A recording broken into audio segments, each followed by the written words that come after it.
Welcome back to Friday Night Baseball on Apple TV, presented by Verilux Lenses. It is a beautiful, chilly night here at Fenway Park as the Red Sox and Tigers open a 4-game set. Now, Boston is no stranger to top prospects turning into superstars, and the Tigers think they have one in the 21-year-old Kevin McGonigal, who just this week inked an 8-year, $150 million contract. The Tigers president of baseball operations, Scott Harris, told me it was a no-brainer to sign McGonigal. He said his versatility helps him immensely. He can play second base, shortstop, or third base, but he said it's his hit tool that's off the charts, and he hasn't even tapped into his full power yet. As for Kevin, I asked him about signing the big contract. It means so much. Back in 2023, I'm just happy they took a chance on me, 37th overall pick, and I'm just happy that of course I dreamed of doing this all the time, but I was able to, live up to it and keep doing what I always love to do, and that's go out and help the team win. So I'm just very blessed that they believe in me, and I'm looking forward to a long career in Detroit. So Tarek crashed your press conference the other day and said that dinner's on you while you guys are here in Boston. Have we arranged that? Do we have a team dinner going on this weekend? Where are you going? So we don't have the place picked out yet, but Sunday night we're going somewhere, and yeah, it's gonna be on me. It's gonna be on me. Yeah, dinner is on him Sunday night here in Boston. Now, this is the place he said he's excited to play. He played a high school showcase here, but he said there was no fans in the stands. In fact, he was out here early and signed inside the Green Monster. We'll see him out there tonight batting second against Rangers Suarez and the Red Sox. We'll be right back with lineups, and we're going to talk to right fielder Wilyer Abreu after this quick break.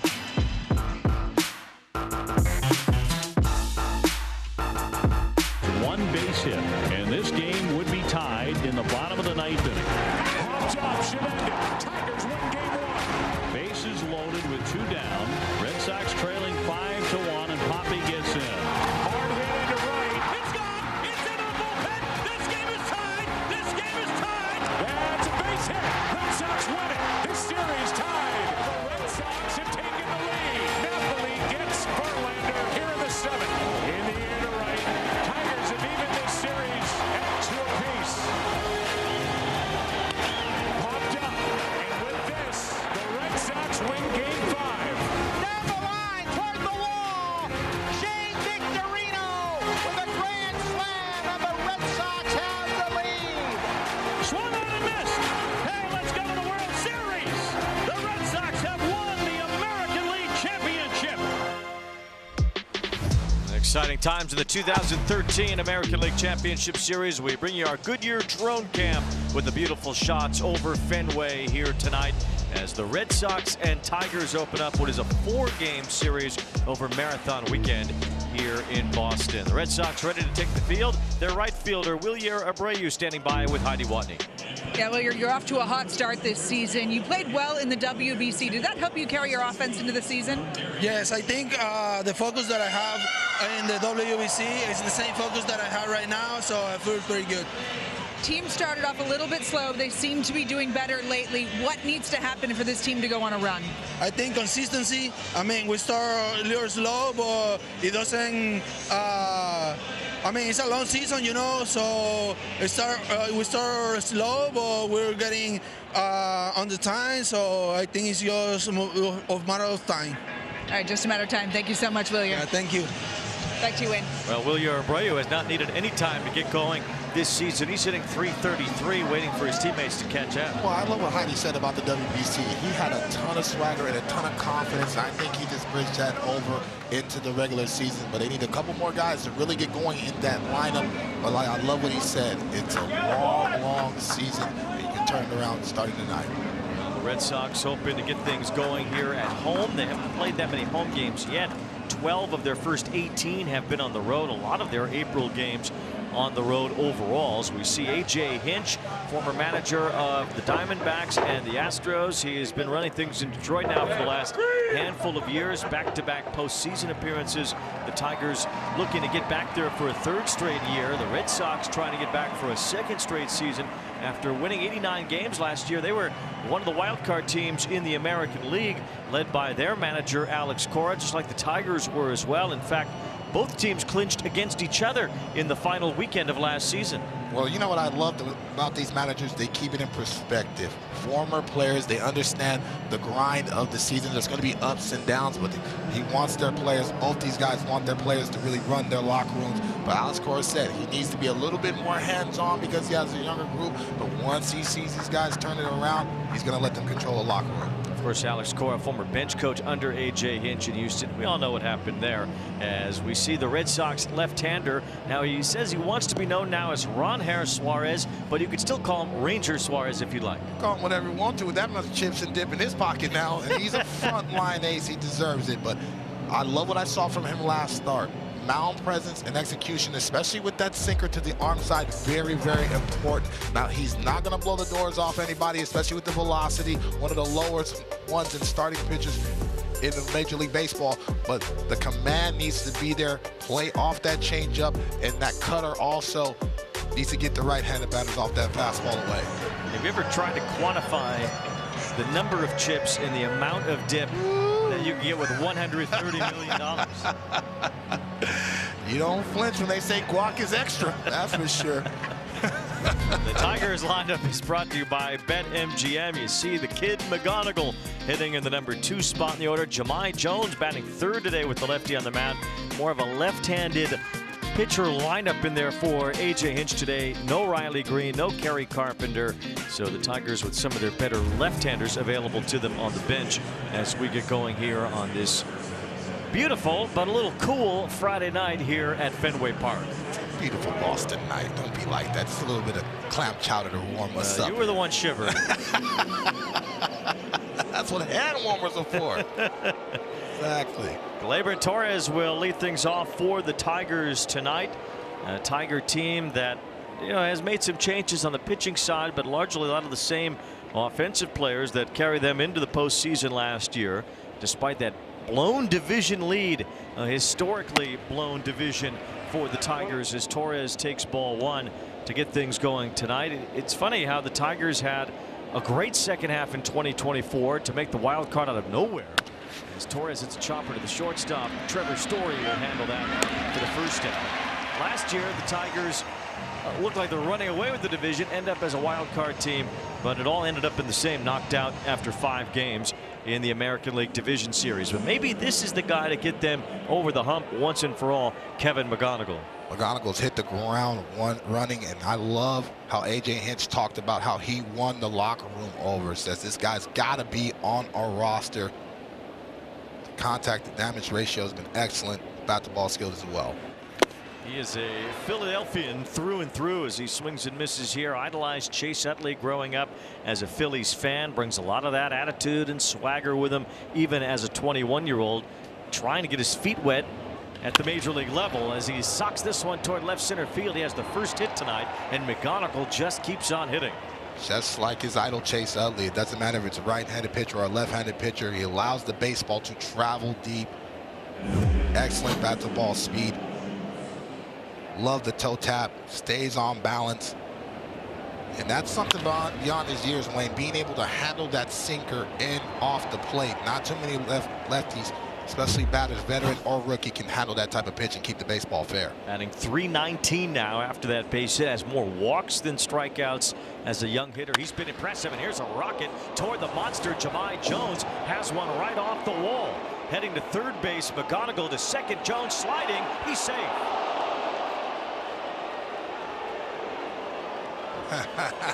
Blows a nice little kiss to the dugout. And you see the game plan. They're going to hunt the fastball early. Suarez gets that sinker up in the zone, and Judge Jones does an excellent job timing it, squaring it up, and everybody off to the races.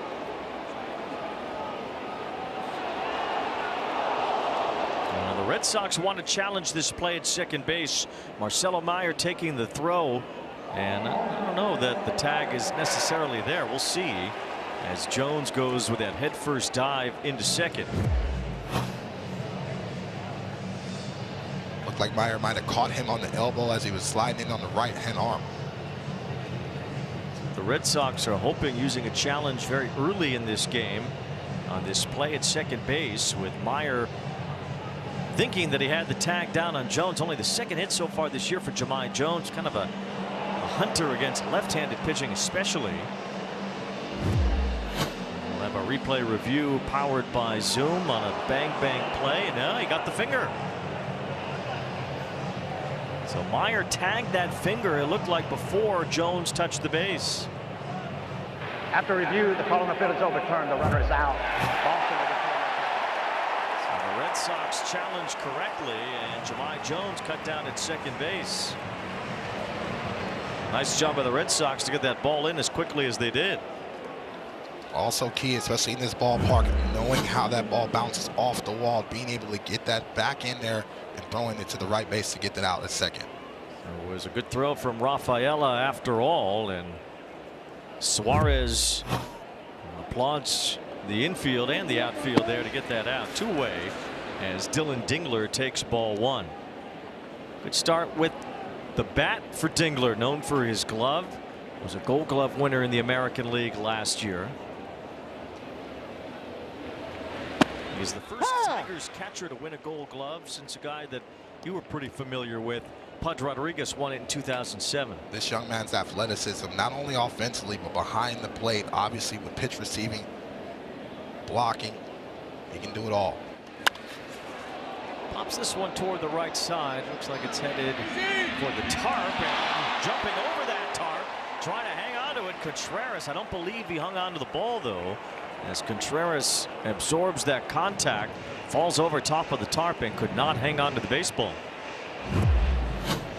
Oscar talked about how Contreras works his tail off defensively, just runs out of real estate right when that ball hits the pocket of the glove.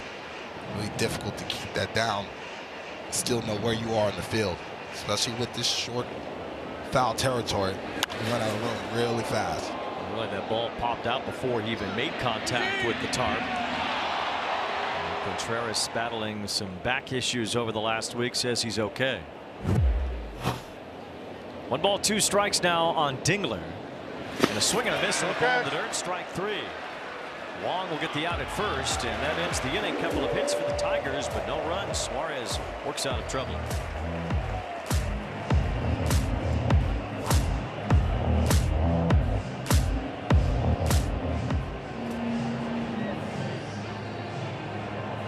Austin will give you the Red Sox starting lineup presented by BetMGM. Alex Cora maneuvering that lineup a little differently tonight with Roman Anthony leading off, then Contreras and Abreu. Trevor Story's driven in 17 runs. That's perfect for a cleanup hitter, third most in the American League so far. But Alex Cora says he wants to just get the 3 hottest hitters right now, as many at-bats as possible against the right-hander and former #1 overall draft pick Casey Mize. Mize was excellent last year, going 14-6 with a 3.80 ERA. First pitch is in there for a strike. Velocity's down for Mize. Only at times, though. Sometimes he'll give you that 94, 95. Sometimes it's 92, like the first pitch was to Roman Anthony. Looking to get started here for this Red Sox offense as he takes ball 1. The Tigers say that the harder the velocity is overall, the better that splitter is to left-handers. I agree 1000% with that. Velo is key for him. Sets up that split finger, and the action's a little bit better. Anthony was out in front as he hits one off the end of his bat towards shallow left center. Javier Baez in center field for the Tigers makes the catch, 1 out. Statcast powered by Google Cloud. How Mize gets it done. The four-seam fastball critical, as we've been talking about, anywhere from 91 to 95 miles an hour. The split finger, like we talked about in the open, is his best pitch. He'll throw it to the land for a strike. And now a bigger type of swerve breaking ball to get the right-handed batter off that split finger. He had 14 wins last year. It was a successful year. It was a healthy year for Casey Mize. That's the important thing for him. He hadn't really pitched all that much over the last 5 years until last season. As the first pitch to Wilson Contreras is ball 1.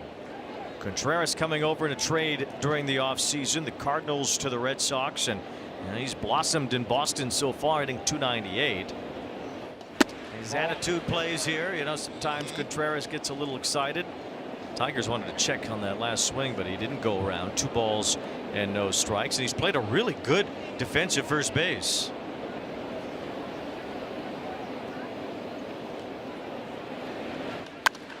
Lifts this one toward his former teammate in right center field, Javier Baez, and Wilson Contreras won a World Series together at one time, as Baez makes that catch to retire Contreras. 2 up, 2 down here in the first. This is our Ricola weather report. Well, you might need some Ricola if that temperature keeps dropping. 54. Ricola. I'm not sharing, Wayne. Well, I got some in my bag, so the joke's on you. Beautiful night, beautiful ballpark. This place is heaven on earth, certainly Fenway Park, as Wilyer Abreu takes ball 1. Abreu continues to mature, 26 years old, a Gold Glove winner. He's really done nothing but hit as a major leaguer. 22 home runs last year, 69 RBIs, both career highs. Talked about how he showed his athleticism and really just quality of bats in the WBC, and it's carried over. He's won the last 2 Gold Gloves in right field. He might have already locked up a 30. He has 6 defensive runs saved already. He can go get it. Batting in the number 3 spot tonight against Casey Mize. 2 balls and a strike, and a swing and a miss makes it 2-2. Good fastball by Mize. That needs to be the velo area, 93 to 96 miles an hour. So far, so good. If you're Abreu, you're still trying in the back of your mind, try to cover not only that fastball, but that split finger that he likes to go to. That's in there for strike 3. 1-2-3 in the first for Casey Mize. We'll talk to his rotation mate, Cy Young winner Tarik Skubal in the top of the second.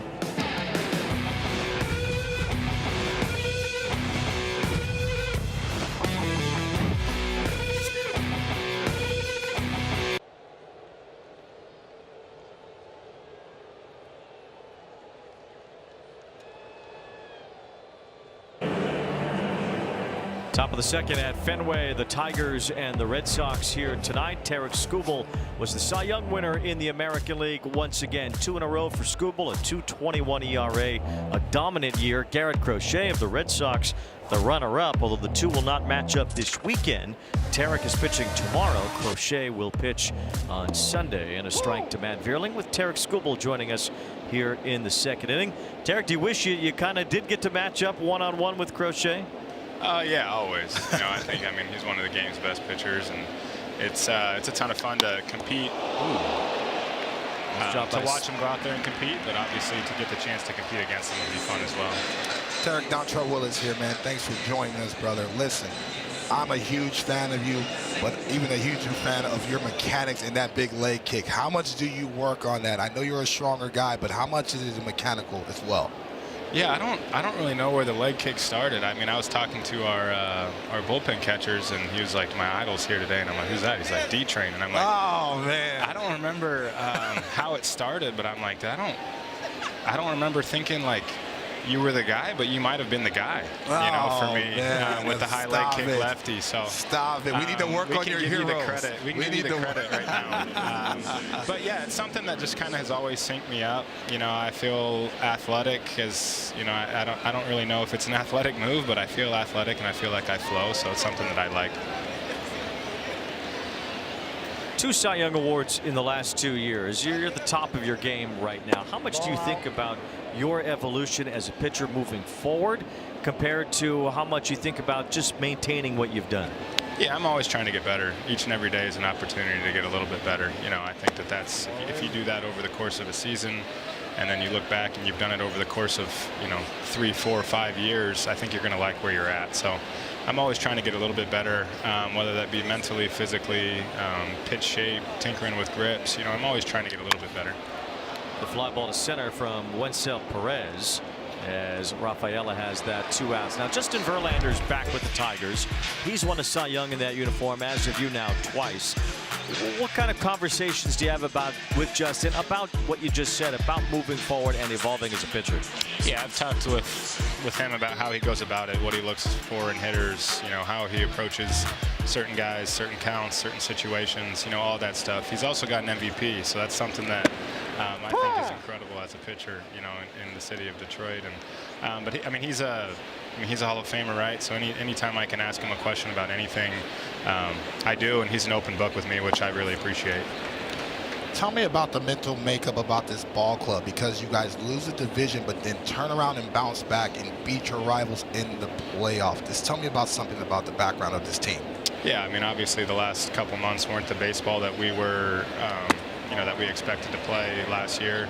But we're, once you get into the playoffs, anything can happen, and You know, it felt good to send home Cleveland after they took the division from us. And, you know, obviously we go to Game 5, and it's an incredible game. And, you know, we're one run away, one pitch away from one pitch away from, you know, going to the ALCS, and then you never know what happens.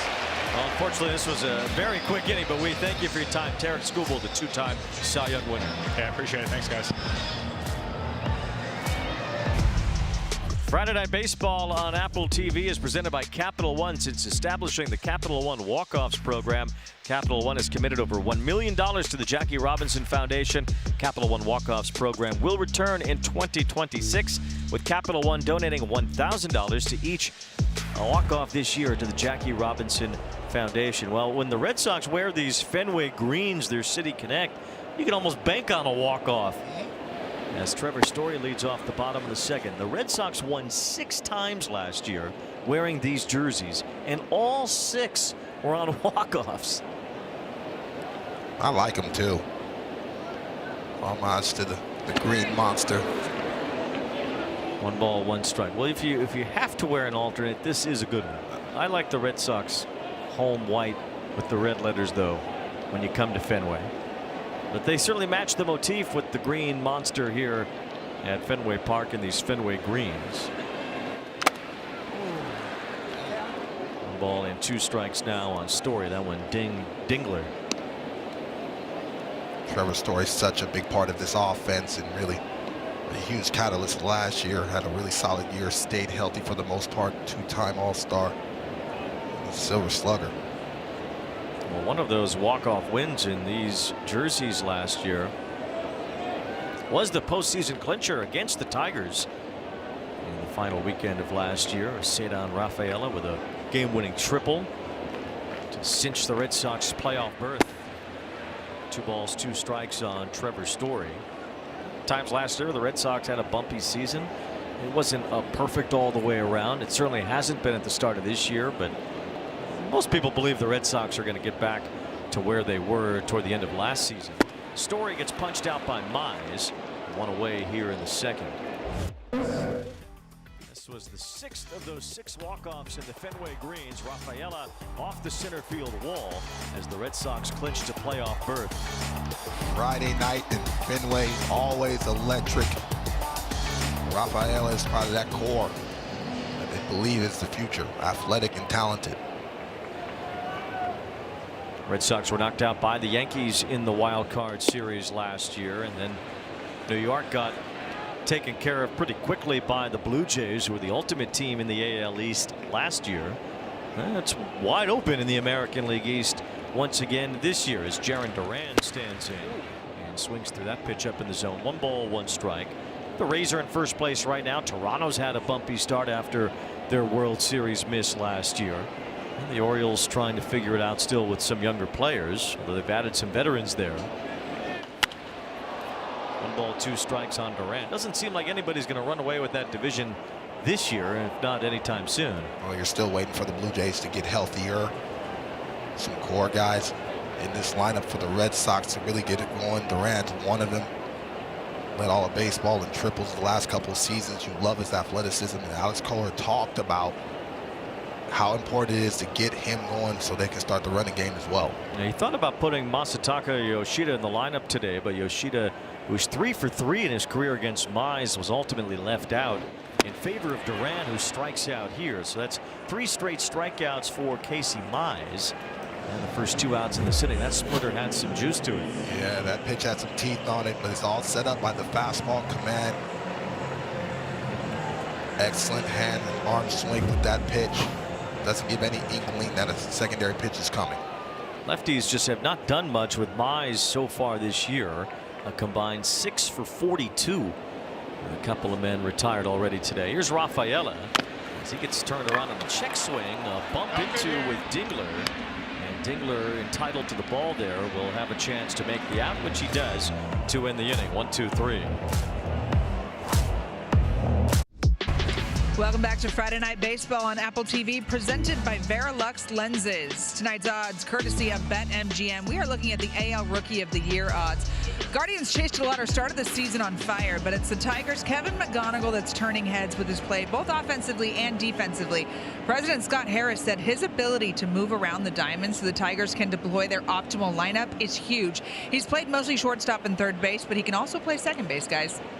Feels like when regional sports networks were just kind of starting to take off, and the internet was also heavily involved in promoting baseball everywhere in all the markets, that when Nesson was involved, you saw a lot of Heidi Watney back then.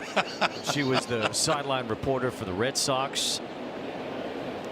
As Hao-Yu Lee makes his major league debut today, and Lee, he's leading off here in the third inning from Taiwan. He was called up to fill a void with Zach McKinstry on the injured list for the Tigers.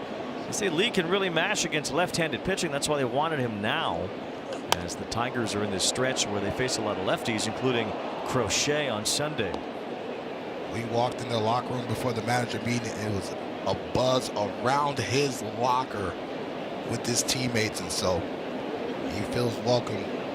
Nice little pass at the first pitch he see. Only 23 years old. Lee playing third base tonight. Pops this one up.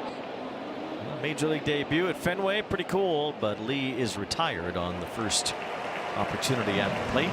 Flying out to Wilyer Abreu. One out here in the third. Well, what A.J. Hinch said about Lee, he said he's built like a fire hydrant over there. It's been a pitcher's performance to start here. Casey Mize has retired all 6 Red Sox batters. Detroit did have a couple of hits in the first inning against Suarez. McGonigal with a base in, then Jahmai Jones knocked one off the wall but was thrown out at second base after a replay review. Here's Javier Baez playing some center field now, as McGonigal has locked down the shortstop position, giving Baez and his flexibility some room to roam as he's played more in the outfield. Love what A.J. Hinch said about his locker room, that everybody understands their assignment and their role. No matter if anybody says they have a day off, he would deploy everybody off that bench.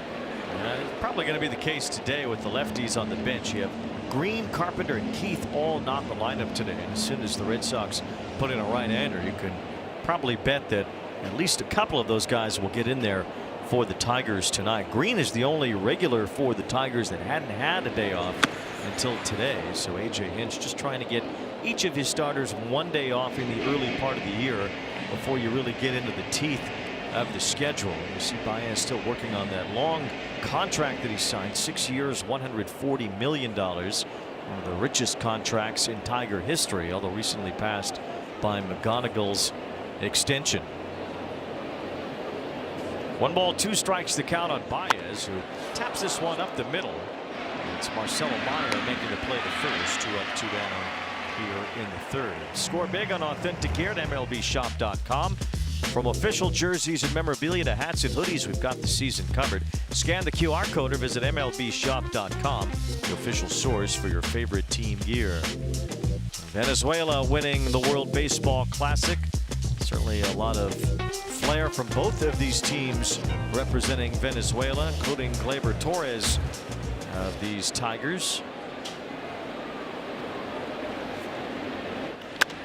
Smacks this one toward the right field line, slicing foul. That Venezuelan team certainly loaded with talent. How about Eduardo Rodriguez in that final game, former member of both of these teams? It wanted the baseball. That was a postseason type environment. He showed up, especially against that talented lineup in Team USA. You can see the passion on both sides, especially Team Venezuela, that they wanted that ball game for their country and their countrymen. But Alex Cora talked about some of these guys that went to the WBC and giving them some time to really settle in during the regular season, because they lost 12 guys during spring training, and all of a sudden now the season steps up. Yeah, they had guys everywhere, including Wilson Contreras, part of that Venezuelan team. Suarez was able to pitch in the World Baseball Classic for Venezuela, despite just signing a new contract with a new team, but he's settling in now. He has 3 scoreless innings under his belt today.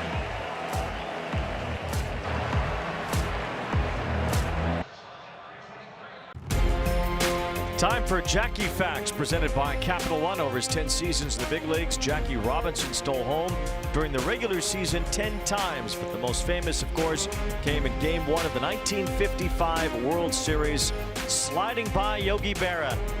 Well, Yogi certainly did not agree with that call at home plate in that World Series, jumping up and down, screaming in the umpire's face. But it was one of the most iconic baseball images of all time, that Jackie Robinson steal of home in the World Series, as Torres retires Meyer with that pop-up. And there it is, Jackie breaking for the plate in front of Yogi Berra. Yeah, they might have went to the replay back then, man. That was close for Yogi. Well, Yogi certainly said everything that he possibly could, and maybe some of it even in Italian, to the home plate umpire when Jackie Robinson was ruled safe. Home plate umpire Bill Summers getting an earful from Yogi that day. Game 1 of the World Series on September 28th that year, unfathomably early considering now when the World Series starts in late October. The regular season even beginning in the last week of March, a very early start to the year. So we're 3 weeks in already on April 17th, which used to be around when the season would begin. It's a ground ball more sharply hit by Caleb Durbin, but his pitchers are rolling right along here between Suarez and Mize. Yeah, both starters are being very aggressive, landing the secondary breaking ball and split finger. And it's strike one, strike two. It forces the hitters to be aggressive. They're swinging at pitchers' pitches right now. The starters are rolling. So 8 up, 8 down for Mize, who has 3 strikeouts. Connor Wong is now the batter. Another good start with the bat for Wong, hitting .368 in the early part of the inning. Drives one to right center field. Baez racing back for it. It's over his head, out of his reach, and the one hops over the wall. So the Red Sox have their first hit. It's an automatic double from the number 9 batter, the red hot fighting Connor Wong. Struggled with some injuries last season, but in 2024 hit .280 with 13 home runs and 52 RBIs. Jumped on the first pitch that he saw, the four-seam fastball. That has to be the game plan if you're the Red Sox. Not allowing Mize to get to that nasty split finger, especially if he's down in his zone. Hunt early and make sure you don't miss that fastball.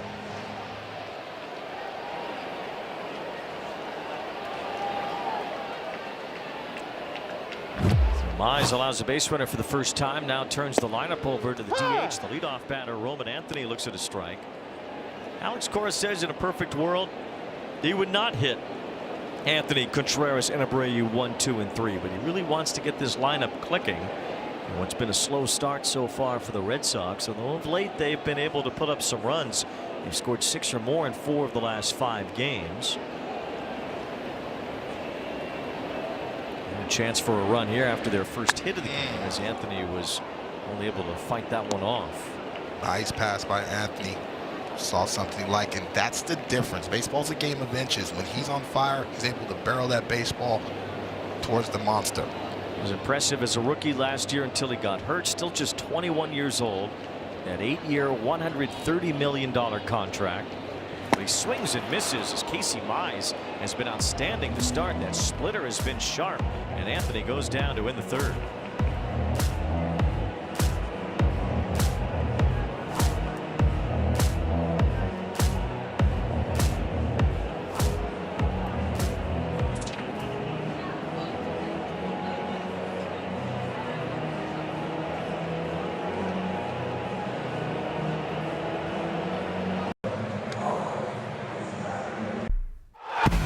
Time for a Sage manager interview here with Alex Cora. Ranger Suarez got hit with a 107-mile-an-hour comebacker. He okay?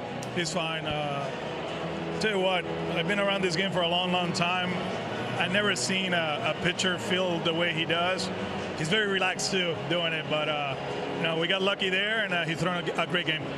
You said you put Connor Wong in the lineup because he's been on fire. He got the first hit of the game for you guys. What's been clicking for him? First things first, he's healthy. Last year, he struggled with his hand. He had surgery in the offseason. And it feels like his swing is back to what it was 2 years ago.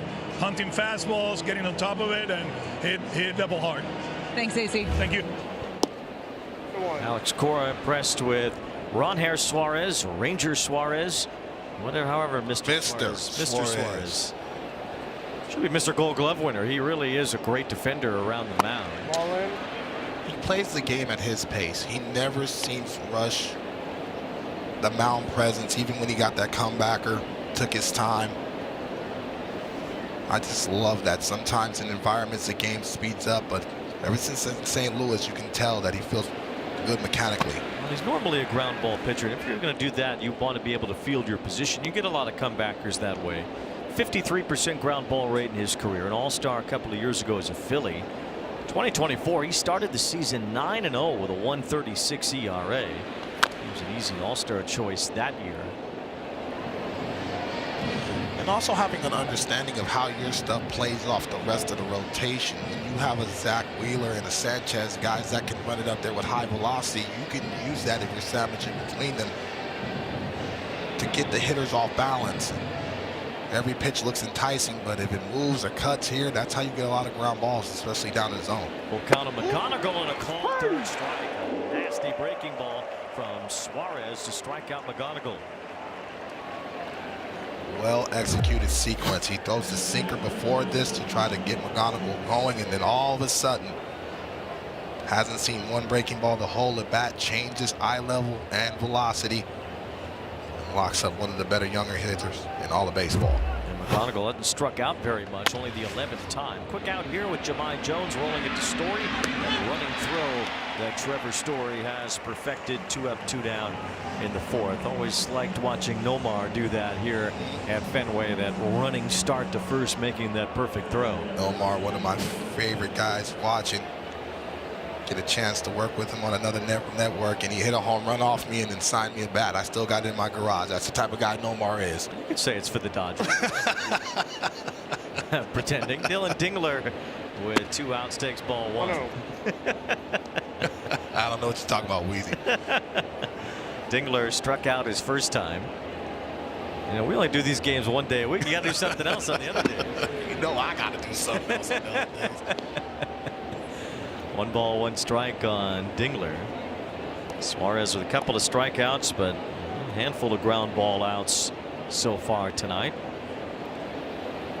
Well, he's right. He can be quick through the lineup as we're seeing here today. He's been really good in the postseason, Suarez, over the course of his career. 1.48 ERA in 42 postseason innings. He's only allowed more than 1 run in a playoff game once out of 11 appearances. I think that's the demeanor. He never gets too high, too low. Doesn't matter what the atmosphere is, what's on the line. What you see is what you can get. Ball 3 to Dingler, has hit a few home runs here in the early part of the year. Now, if you get Suarez in a situation like this, when you're in a head in the count, you can try to start to eliminate some pitches, and hopefully you get something elevated if you're Dingler. It's 3-1. And just outside for ball 4. So Dingler draws a walk. That's the first one issued by either pitcher tonight. And 2-out base runner for the Tigers here in the 4th inning. Those pesky 2-out walks drive a pitching coach crazy. Trust me, I know. Here's Matt Vierling standing in and getting a start in left field today with Riley Green not in the lineup, as Vierling bounced out to Suarez his first time. That was that comebacker that Heidi asked Alex Cora about back in the 2nd inning.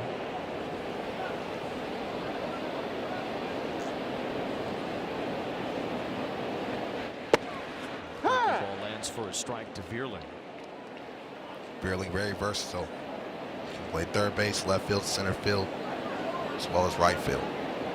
Now you watch Suarez field his position. It's surprising he's never won a Gold Glove before. 2 balls and a strike on Vierling.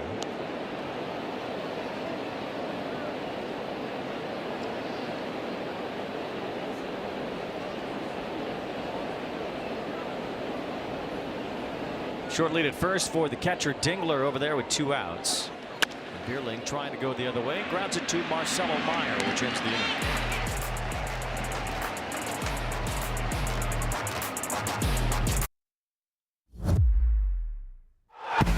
We have another stage manager here with A.J. Hinch.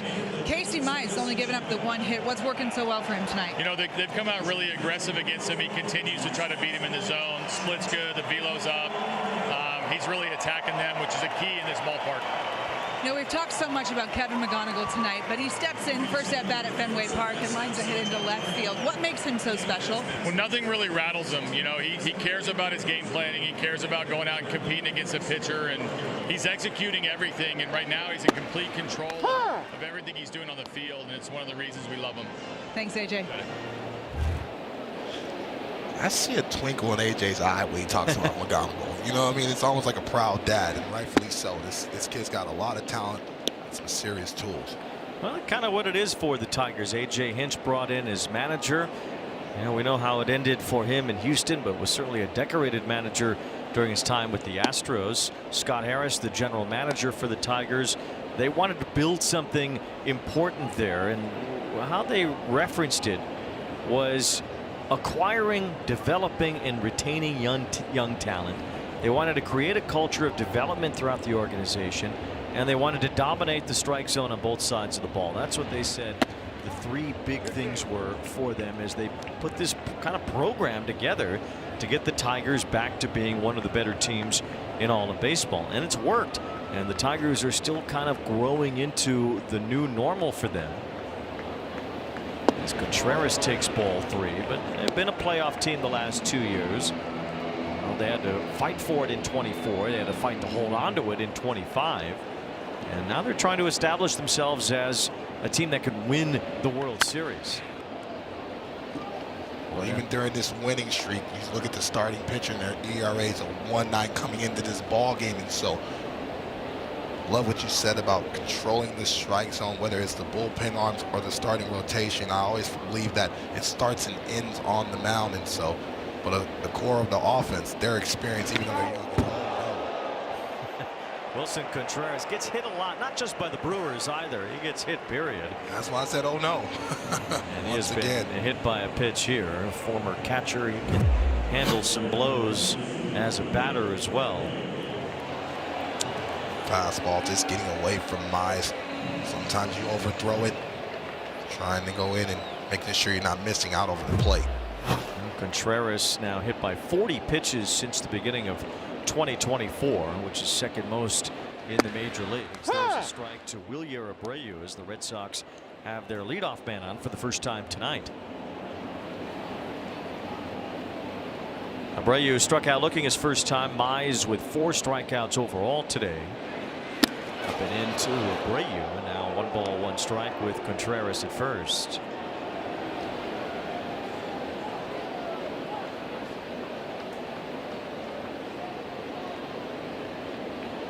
Last at bat, Abreu took a fastball down in the zone. Looks to be aggressive. It's just off the outside corner to Wilyer Abreu.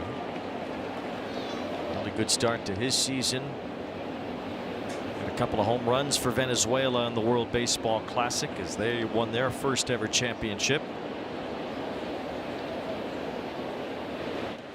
Comes up empty on that pitch that stayed around the middle of the plate, a slider, but still got it by Abreu. Yeah, he got something elevated in the zone. It's the backdoor slider that goes right over to the heart, but had enough depth and really movement east to west to tie Abreu up. That's something Mize has worked on over the last couple of years, getting more of that horizontal movement on his slider. Better pitch to right-handers than lefties, but got a swing and a miss there from Abreu, who now fouls one off.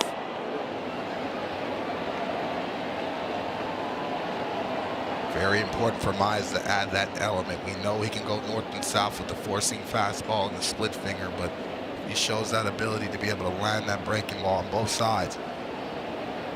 He'll be loaded. And we know that splitter's been an out pitch to left-handed batters, especially 2-2. Abreu pops this one up. Over toward the left field line, it's Vierling making the catch. Contreras will head back to first, 1 out.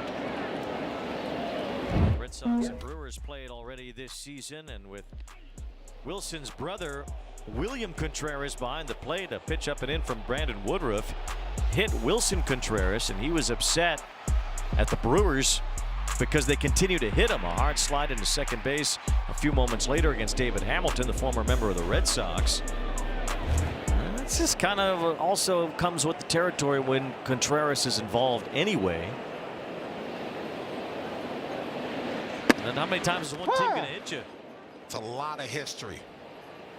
And Alex Cora talked about, we know that Wilson is very intense, and we need some of that in our locker room right now. And so the style of play is always aggressive, but you know what you're getting from Wilson Contreras. He's going to play as hard as he can every single day. There's a ground ball off the bat of Story. Should end the inning. 6-4-3, a double play. Turned by the Tigers behind Casey Mize. All zeros through the first 4 innings tonight.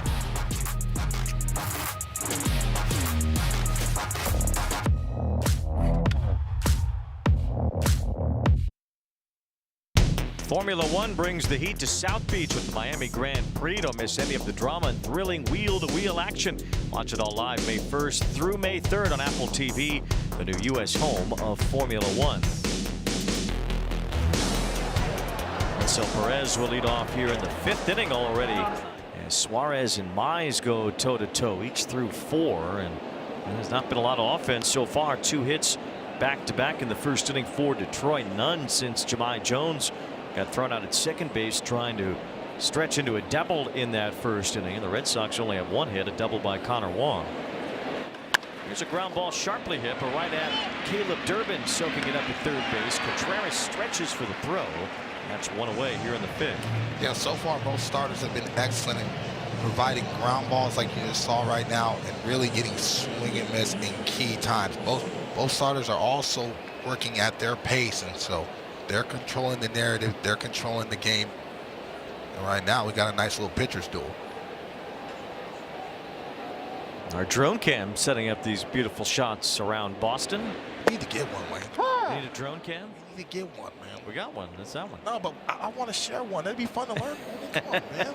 Help me out here with the F1 tickets and the drone. We're trying to get some stuff here, man. Well, we've been trying to get stuff for years. 1 ball, 1 strike on Spencer Torkelson with 1 out. Torkelson hitting in the number 7 spot in this Tiger lineup right now. Fly to center his first time. 31 home runs last year. Second time he's hit 30 in a season. Just kind of this up and down with Torkelson on the pendulum. He's very important, especially when you have Green in the lineup. He's somebody that can protect him, especially when he's locked in the power department. So this one softly on the ground. We've seen a lot of that today. It's Durbin again, retiring Torkelson. 2 up, 2 down.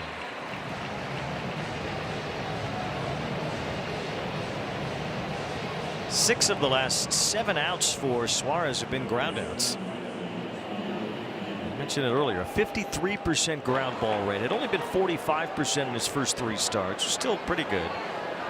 But he is getting those ground balls ad nauseum if you're asking the Tigers so far tonight. This is how you lead, trying to hold his swing as he takes ball 1. Lee popped out in his first major league at bat earlier. Lee looking to be aggressive with the 4-seam, gets the 2-seam, and so far Suarez has done a good job of staying away from his pull side power, especially with the monster to left field.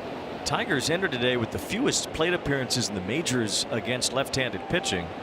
They hadn't even hit a home run yet against a lefty entering tonight.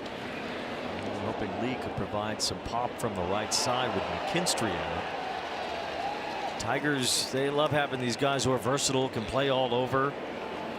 A.J. Hinch mixes and matches. It's a delight for him to do it. 2 balls and 1 strike.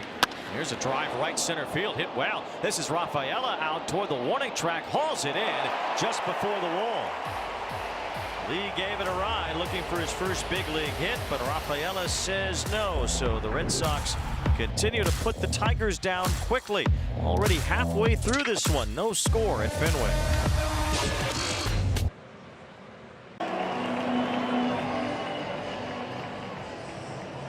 Lauren Gardner with your Apple TV studio update as we get you out to Steeltown for the Pirates and the Rays. The other game here on Apple TV tonight. Bottom 2, Spencer Horwitz with an RBI double to right center gives Pittsburgh the 1-0 lead. Wayne, same score. Thank you very much, Lauren. The Pirates off to a pretty good start this year. 11-8. So are the Rays. They're 11-7. So a couple of smaller market teams are playing well to begin the season. Bottom of the 5th here at Fenway. Nothing between the Red Sox and the Tigers. Ronher Suarez has been outstanding for Boston in his 5 shutout innings. Casey Mize has matched that for the Tigers. Just one hit allowed in his 4 innings. Jarren Duran here in the bottom of the 5th. As the count in his favor now, 2 balls and 1 strike. Duran struck out his first time. Duran trying to get something out over the plate. How many times have we seen him barrel it in the gap right center and be off to the races?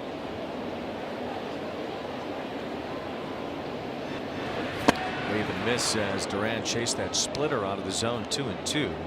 One final earlier today. The Cubs were all over the Mets 12-4. The Mets now have lost 9 straight games.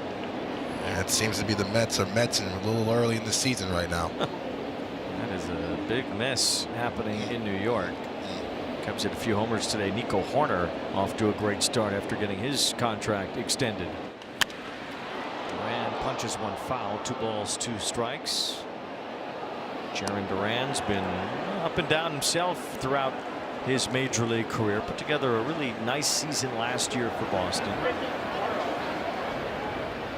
Last couple of years, Duran has certainly sprayed the ball all over Fenway. As he bounces this one over the mound, it's McGonigal to the right side of second base with a quick throw to retire Duran. 1 away here in the 5th. Play Ball is baseball's global youth initiative to highlight the fun and accessible ways to play our great game. To learn more, including how to find a league near you, scan the QR code or go to playball.org and follow @playball on X, Facebook, and Instagram. Criminally underrated Victor Martinez. JD Martinez had a pretty good career too. Learning how to hit behind Miguel Cabrera in a Tigers uniform. Man, he's blossomed. He hit his first career home run off me. Kid from Miami that maybe signed that baseball. Giving up a lot of home runs to people. That happens sometimes. Help. Rafaela takes one in the dirt. 2-0. The Mets just hired JD Martinez to be a special advisor. They need to hire him to hit. Rafaela grounded out right in front of home plate his first time up today. Doesn't get the call there. 3 balls and no strikes. Both of these teams challenge a lot as far as using ABS. We haven't seen either team use one tonight. Tigers challenge more than any team. Nothing there as Casey Mize issues his first walk today. He allows Rafaela to reach with 1 out. Rafaela allowing Mize to nibble a little bit. Got himself in a hitter-friendly count. Now we get to see Rafaela try to use his legs to get a runner in scoring position. It's really that kind of game brewing where you'd see a team just try to fight to get 1. Rafaela had 20 stolen bases last year. Has not had 1 yet this season. Mize keeping an eye on him at first. The guy walks a lot. 28 last year and just 546 at bats. Although it's almost double the 15 he had in 2024 in 544 at bats. He walked 15 times the whole year 2 years ago. There he goes. As that ball swatted to the right field line, foul. Meyer turned on it but couldn't keep it fair. Excellent jump by Rafaela. By the time that ball hit the ground, he was already in between second and third. So you're seeing the athleticism. Alex Cora talked about it. He needed to try to get these guys going, and you see this ball going down the right field line. Boy tries to backhand it. I get the body in front of him. Man, that ball hot. Strike at the knees to Meyer. No balls, 2 strikes. Meyer popped out his first time. Just 23 years old. This is some of the youth that the Red Sox are talking about. Rafaela, not an old man by any means, as he gets his lead off at first base. Of course, Roman Anthony. The 2 young pitchers in their rotation. There is Rafaela going. Throw to second by Dingler. What a throw. He's out. Dylan Dingler fired a seed to second base to cut down the speedy Rafaela. And I tell you about Dingler. Excellent pitching catch. Love the athleticism behind home plate. And Rafaela got an excellent jump. That was an absolute howitzer of a throw. McGonigal applies that tag. Dingler threw out 26 runners trying to steal last year. He threw out about 32% of the base runners who attempted, which is way above the league average of 21%. And we mentioned his Gold Glove. He just threw out another Gold Glove winner in Rafaela. That was a thing of beauty from Dylan Dingler behind the plate. 1-2 on Meyer. Pitch in the dirt. 2 balls, 2 strikes.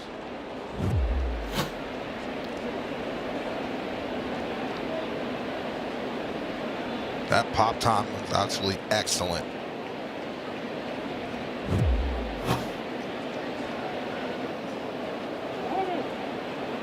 .88-mile-an-hour throw to second base to cut down Rafaela.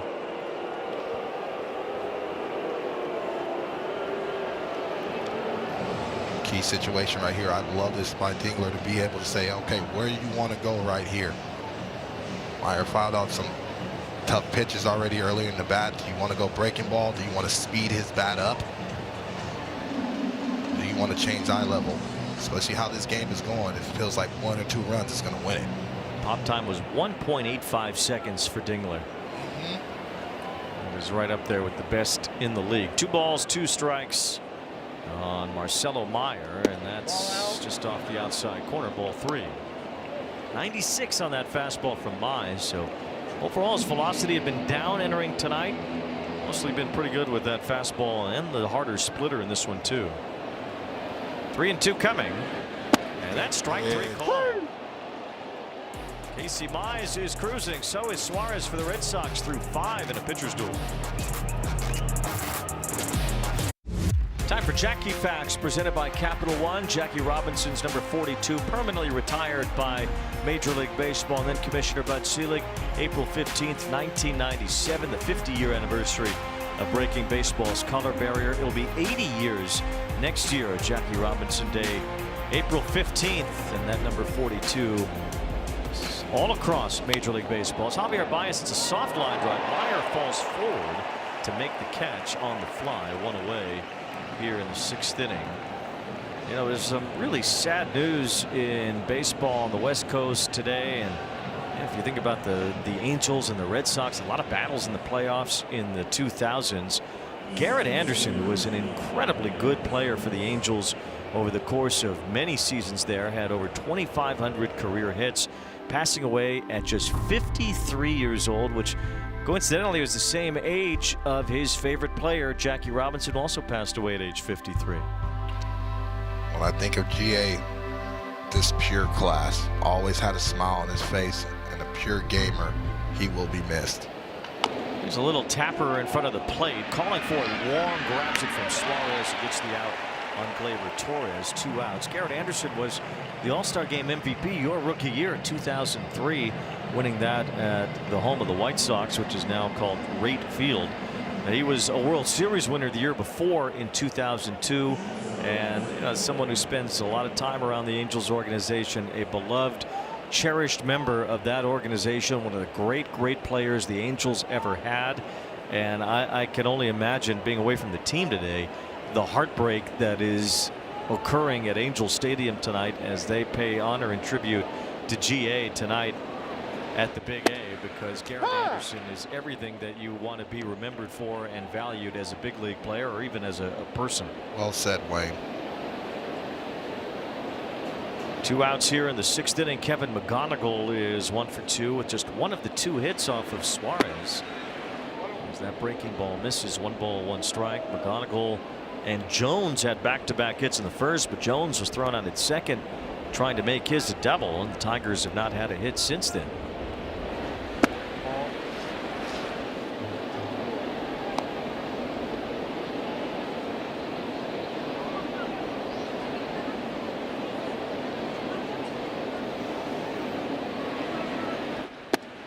Suarez catches the inner part of the plate there. 2 balls, 2 strikes on McGonigal. This is the guy the Red Sox paid for right here. Suarez getting a pretty healthy contract over the course of the offseason. 2 balls, 2 strikes the count. Now 3-2. You know, when I first heard the Red Sox sign Suarez, I thought it was Eugenio Suarez.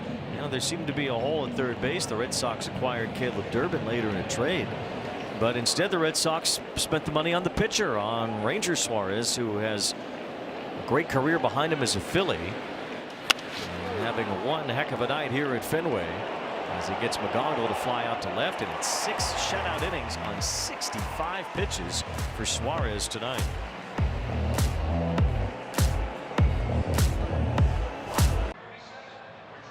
Casey Mize looking like a #1 overall pick tonight. 5 scoreless innings of 1 hit ball. Yeah, this is how he threw the baseball last year. Loved the fastball command. He's throwing with aggression.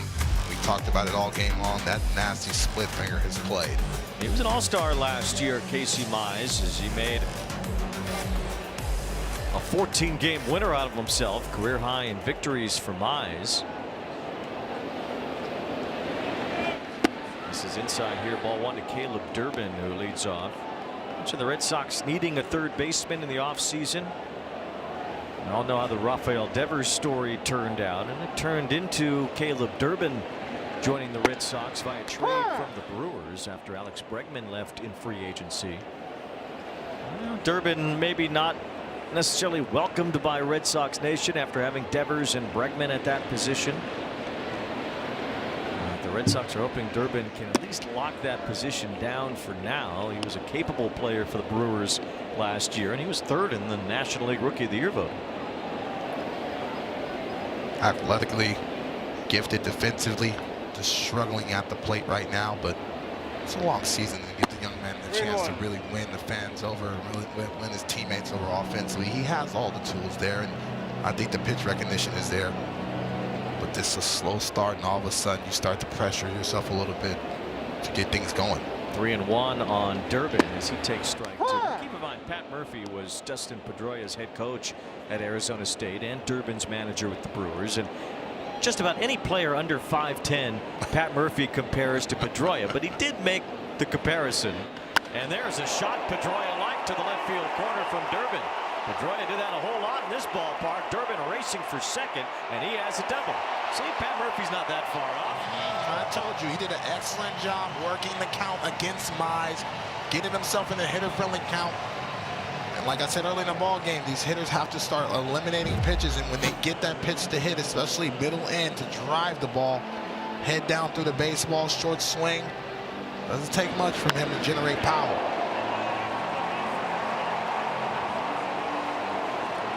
The home team going. So Durbin has his 3rd double so far this year, batting just 127 entering tonight. There's a fly ball off the bat of Wong, shallow left center. It's the left fielder Vierling closing on it for the first out. So 1 away, Durbin in scoring position. Let's go down to Heidi.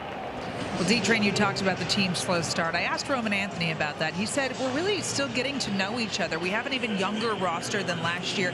We lost a couple of guys that really had an impact on the team. But he said we have some leadership here. We've got some veterans that keep us in line. But we're still getting to know each other because of that strange spring training where the WBC took a dozen players out of camp. That's something Alex Cora mentioned quite a bit, that it was just an odd spring training in that regard.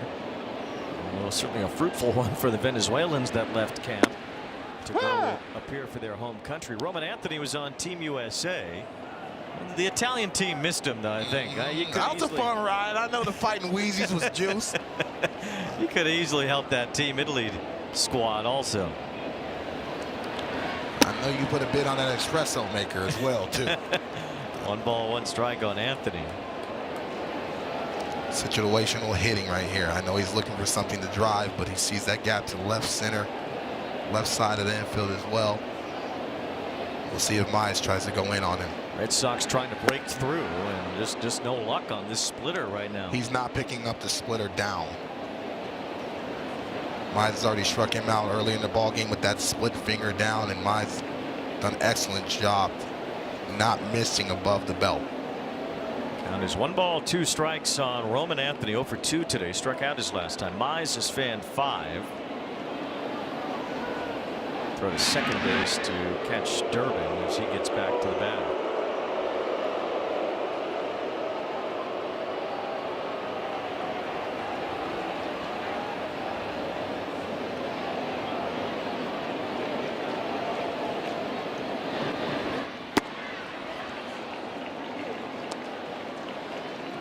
Casey Mize started throwing that harder splitter last year. It was a good pitch for him. So far this year, it's been a great pitch for him.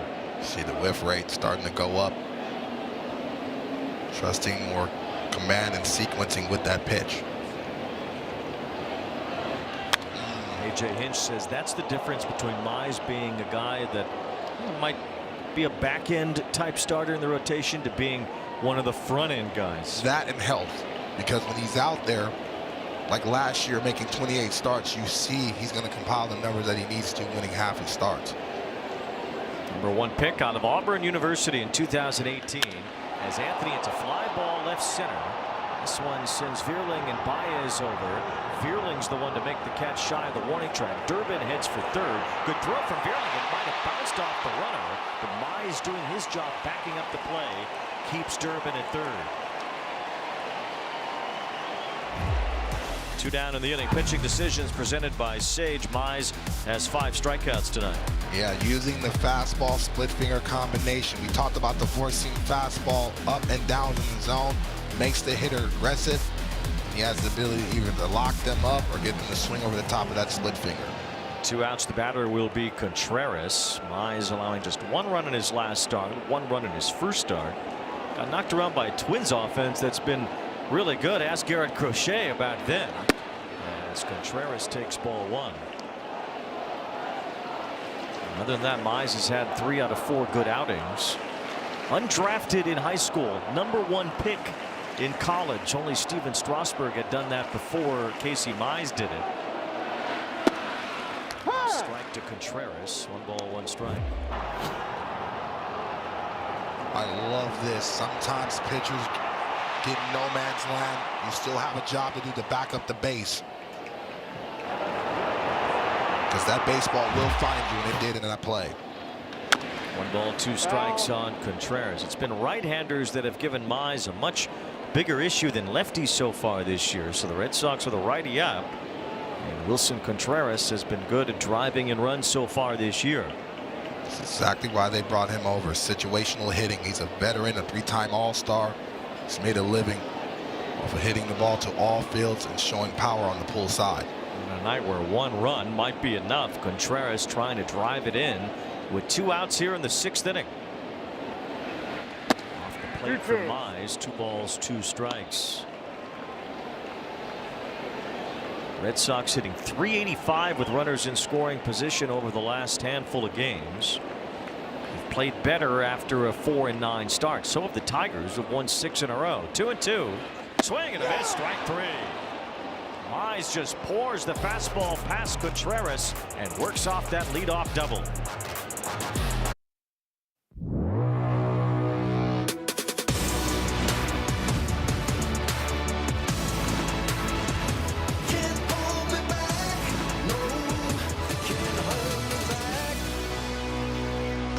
Welcome back. Friday Night Baseball on Apple TV, presented by Verilux Lenses with Dontrell Willis and Heidi Watney.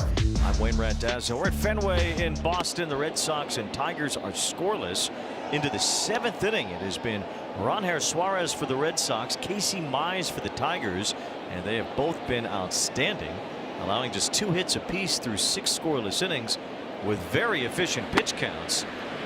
As Jahmai Jones, who has the last Tiger hit, which came in the 1st inning, leads off here in the 7th.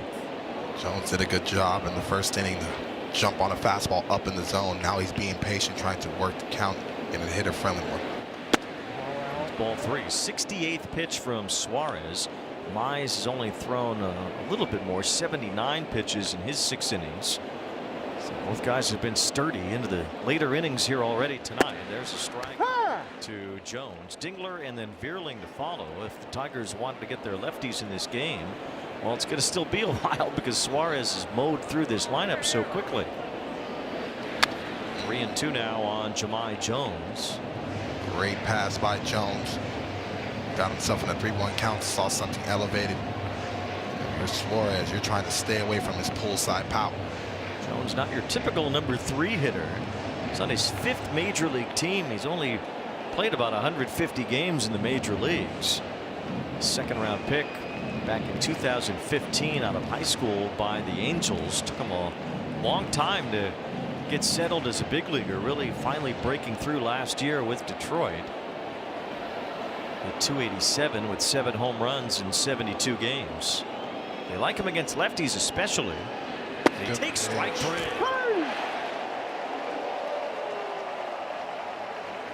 To have the courage to throw that pitch in this type of ball game through Jones.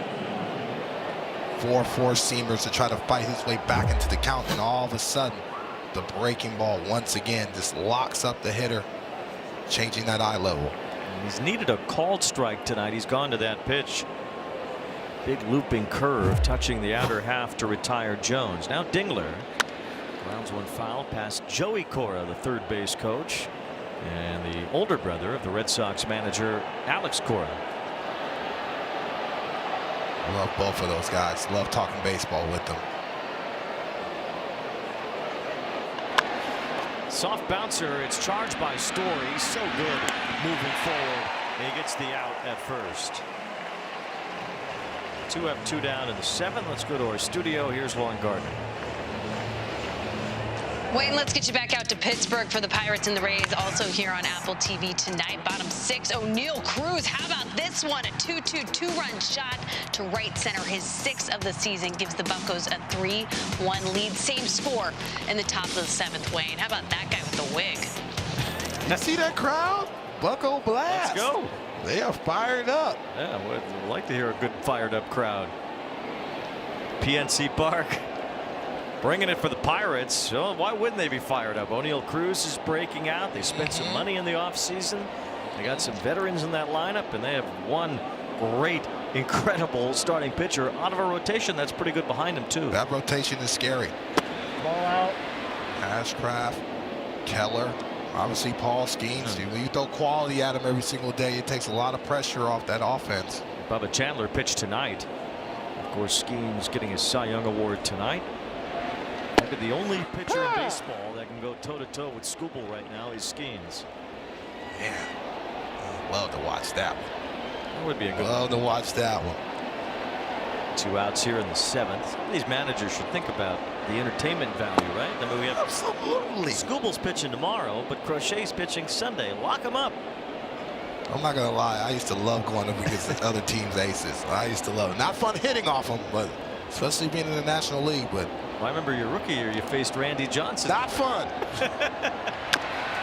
Little chopper toward third, tough play. It is rolling foul. Smart.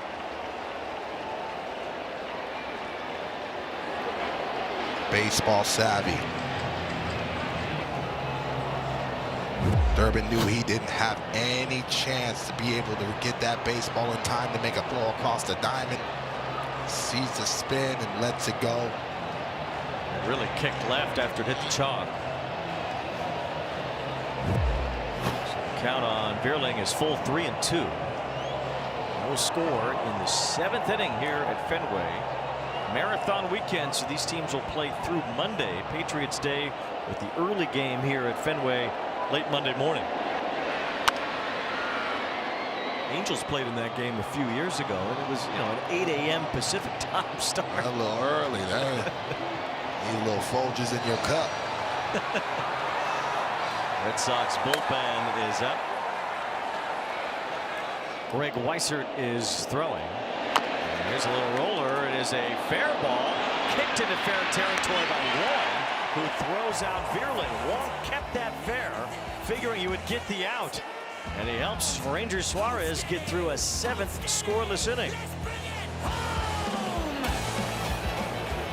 Umpires are talking about it. They're going to say that was a foul ball. Yeah, it looked like it hit off the bat as Wong was trying to keep it fair.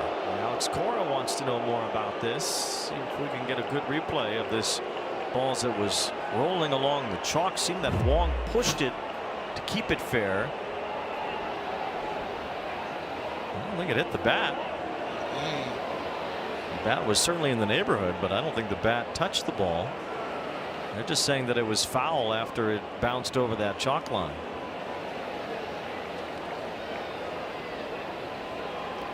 I think even after the play, Wong gave Suarez a look like, I think that ball might have been foul. It was a good idea by Connor Wong.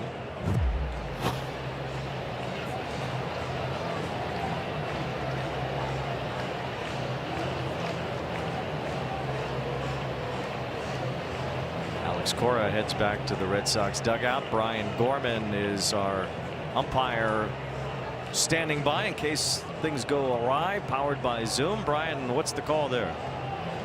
Yeah, I think he touched it in foul territory. It was very close, but I think that was the ruling on the field. That's what it appeared to be. Brian, thank you very much. Vaz Vierling lines it, and it's caught by Contreras. So that's the third out. Ball don't lie. I was just about to say that, Luigi. 21 ball don't lie. So 21 outs for Ronner Suarez here tonight. 7 shutout innings. He has been outstanding.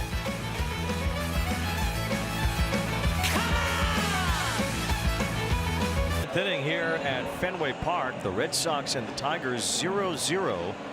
It's been a good old-fashioned mound duel here today between Casey Mize and Ronner Suarez. Suarez in just his 4th start with the Red Sox.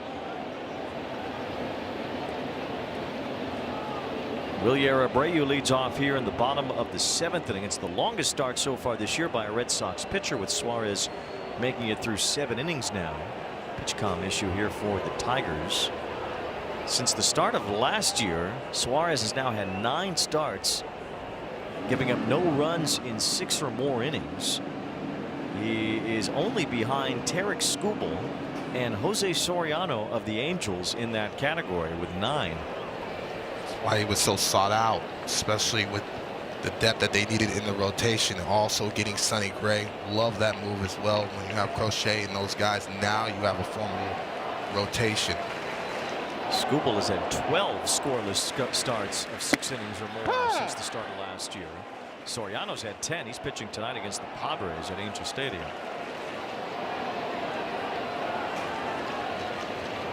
Wilyer Abreu with the count 0-1 takes ball 1. Yankees lead the Royals tonight 2-1. That game's in the 7th. Ben Rice has a home run for the Yankees. Cam Schlittler pitching well again. 6 innings, no earned runs allowed. 2-1. 2 balls and 1 strike. Atlanta's all over the Phillies tonight, 8-0. Braves have had a good start to their year. Taijuan Walker got knocked around. Austin Riley a homer for Atlanta. Foul tip by Abreu for strike 2. Trying to leave Earth with that type of swing right there. Abreu once again getting the breaking ball up in his zone. Swing a little too big right now. Dodgers have an early 1-0 lead in Colorado. They cleared all the snow off of Coors Field to get that game going. It was covered. Abreu sends one in the air to right, pretty deep. Backing up with room in that deep right field here at Fenway, where balls go to die. It's Perez who makes the catch for the first out here in the 7th. Trevor Story will bat first year's Heidi. Yeah, when Trevor Story is struggling, he tends to pull the ball, but lately he started spraying that ball to right center field. That's when you know he's finding his groove. Alex Cora told me where Story has really shined lately is hitting with runners in scoring position like he did the other day here. He dropped him down in the lineup. Get this, Story batting .538 with 15 RBI with runners in scoring position over the last 9 games, guys. Story swinging and missing here. So talk about Story kind of stepping up into that leadership void that Alex Bregman leaves behind. Alex Cora says, well, you know, he likes to do that. Story likes to be that guy. A lot of rookies, young players on this team. So Story, as a veteran, has taken it upon himself, but he said he wants to make sure that Story worries about Story first before helping anybody else. He also said it's tough to lead when you're struggling or injured, and so Trevor Story not getting off to the start that he wanted to, but all of a sudden heating up this last couple of ball games. He's just so important, especially with the loss of Alex Bregman in that lineup. Guys need to really step up. It's not something you hear managers say a lot when it comes to leadership in the clubhouse, that, you know, it's less important if you're not taking care of your own self first. I think that's important in everything, not just the clubhouse. Respectfully. No balls, 2 strikes. Swing and miss. Casey Mize with his 7th strikeout puts away Story. Mize with a confident fastball today. I can see the mound presence and really going downhill with his mechanics. When you're in tune with your mechanics in sync, You throw the baseball with conviction, and right now with that fastball, we talked about the velocity. He's just throwing that fastball with conviction and beating the hitters thus far. Here's Jarren Duran with 2 outs, squibbing 1 foul. What does a confident fastball look like to you? You know what? Someone that throws through the target. Oftentimes when you're trying to have some feel and you get ball 1, ball 2, all of a sudden that plate looks very small and you start to nibble. He's throwing right through the target. He's not trying to be perfect. He's just trying to execute with confidence. 1 ball, 1 strike on Duran, who is 0 for his last 14, trying to get some confidence going at the plate.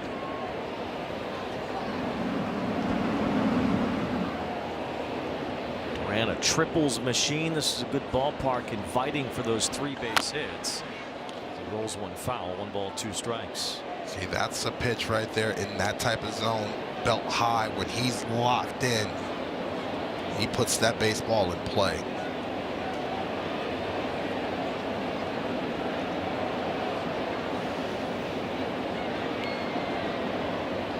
And as a hitter, you haven't seen Mize, especially to the left-handed batters, really establish the fastball in.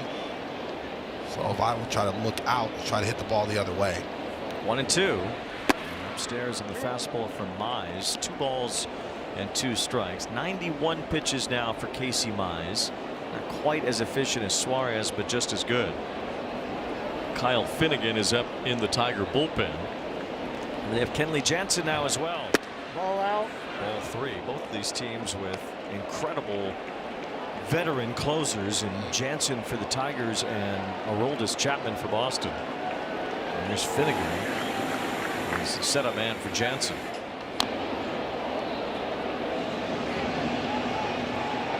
There's Kenley. Doing it at a high level for a very long time. Recently passed former Red Sox Lee Smith for the 3rd most saves in Major League history.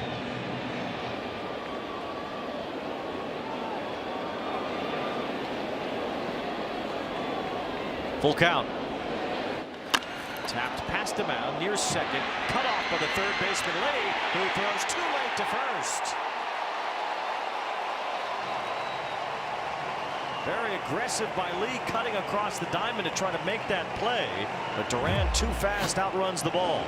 Well, Lee had the angle, especially moving to first base, cuts that ball off, but Duran using his legs. Talked about that earlier in the ball game, showing that ability, even though he's out in front of that split finger, trying to get the Red Sox offense going late in the ball game.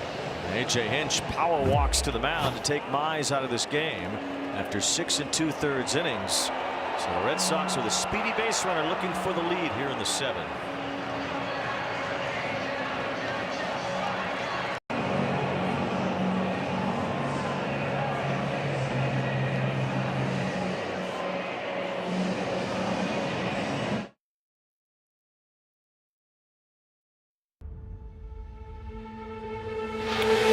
Two of the top teams in the MLS West battle on Sunday Night Soccer. South Korean icon Sun Heung-min and LAFC host San Jose. Coverage begins 6:30 p.m. Eastern. Match starts at 7.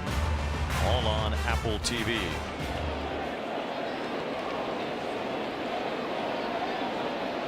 Kyle Finnegan, the new pitcher for the Tigers, as he delivers ball 1 to Cedon Rafaela with Jarren Duran aboard at first. Finnegan was not allowed to run in his first 8 ball games, despite walking 7 batters. 2 balls and no strikes. Former Washington Nationals closer. Finnegan in more of a setup role now with Detroit, placing Casey Mize, who did a terrific job here in 6 2/3 innings tonight.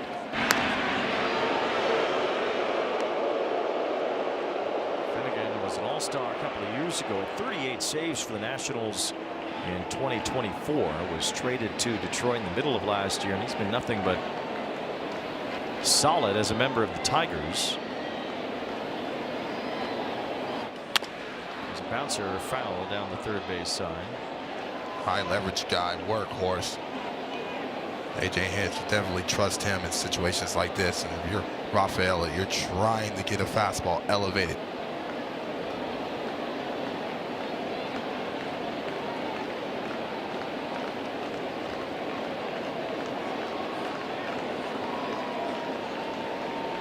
balls and 1 strike to count on Rafaela.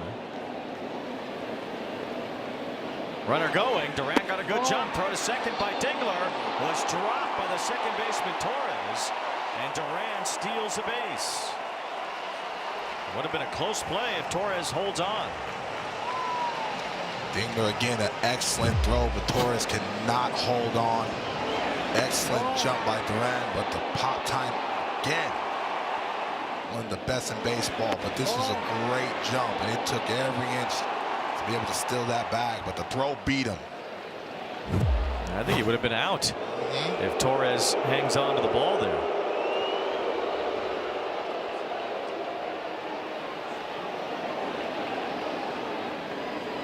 So Duran now with his speed at second base. 3 balls and a strike on Rafaela. Scoreless game in the 7th. A bouncer, Lee backs up to handle it. Long throw across. Dug out by Torkelson to end the inning.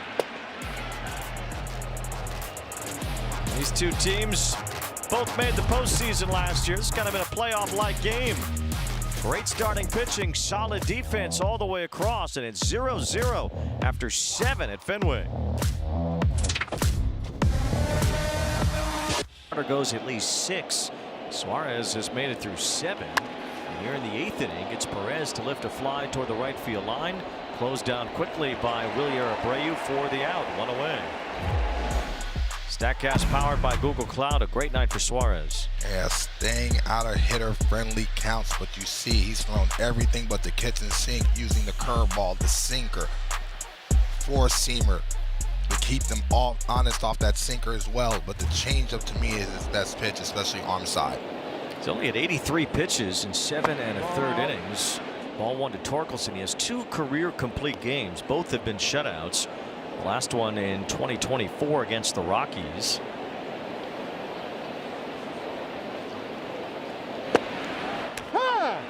That's the changeup right there. As soon as Torkelson feels like he has a gauge on the velocity, drops that changeup to even the count. Went 6 scoreless in his last start against the Cardinals. Behind here, 2 balls and a strike on the powerful Spencer Torkelson. This is kind of one swing territory now. 0-0 in the 8th inning. Garrett Whitlock waiting in the Red Sox bullpen. 3 balls and a strike now on Torkelson. Remember, with Suarez kind of having that upended spring training, he didn't have the normal kind of buildup either. So you might see Alex Cora be a little quicker to the bullpen than he normally would be with a guy rolling like this. There's strike 2 to Torkelson. Excellent pitch by Suarez. Torkelson trying to look at something middle in. Felt like it was off the plate. Full count, 3-2 now. Let's see if Suarez tries to drop that breaking ball once again.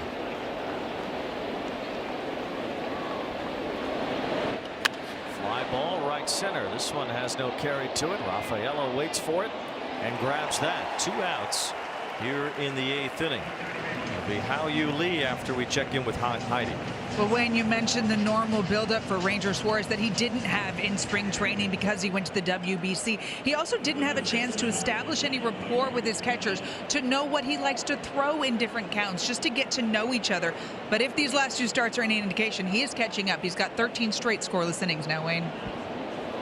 He certainly does. 7 2/3 tonight. Here's Lee 0 for 2 in his major league debut. And Suarez tosses in a strike. So this is what the Red Sox were hoping for, the efficient left-hander to come in and be a big part of this starting rotation.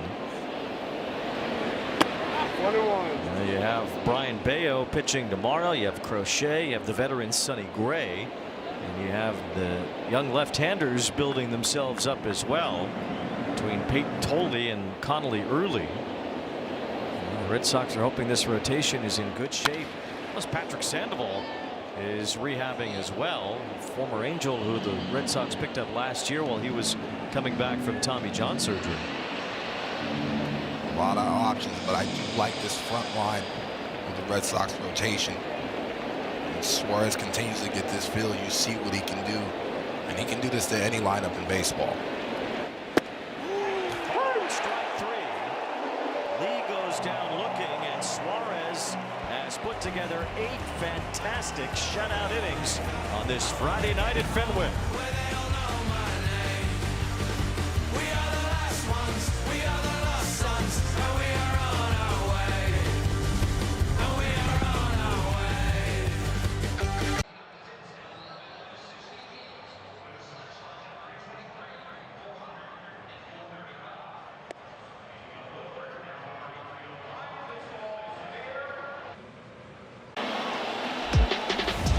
Our aerial coverage tonight brought to you by Goodyear, and what a beautiful place to see these drone shots hanging over Fenway Park. The Red Sox and the Tigers in a scoreless game in the bottom of the 8th inning. Marcelo Meyer tries to bunt, third base side foul.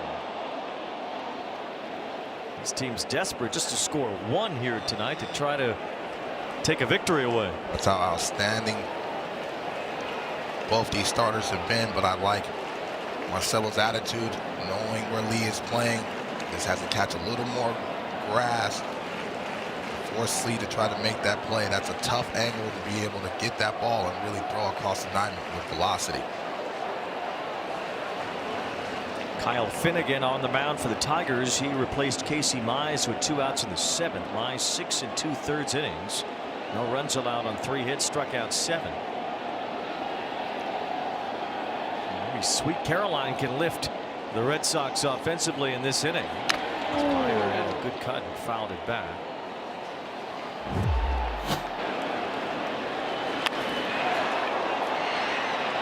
Lee had all that area to travel, and that would have been a base hit had Meyer gotten it down fair. On the Red Sox side, Suarez has made it through 8 innings on 93 pitches with only 2 hits allowed, none since the 1st inning. 1-2. 1 to Marcelo Meyer. Durbin and then Wong due up after him, the bottom part of this Boston order.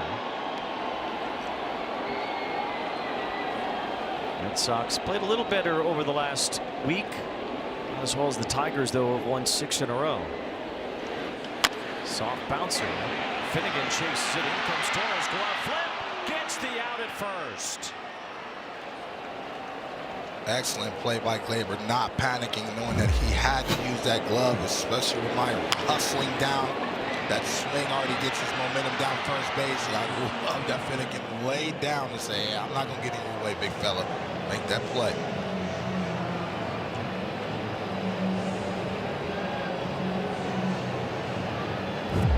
One away, and the batter, Caleb Durbin, has one of the 3 Red Sox hits. He doubled to lead off the 6th inning. Made it to 3rd on a flyout. And then was stranded at 3rd after another flyout and then a strikeout.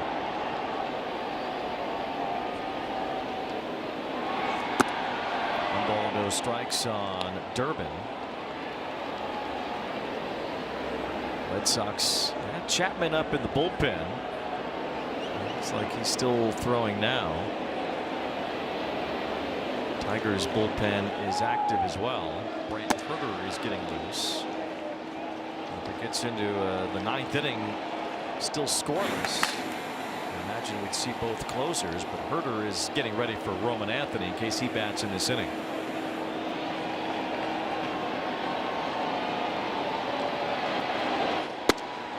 There's a strike to Durbin. The Red Sox have had more scoring chances than the Tigers have. Boston 0 for 5 with runners in scoring position. Tigers only 0 for 1.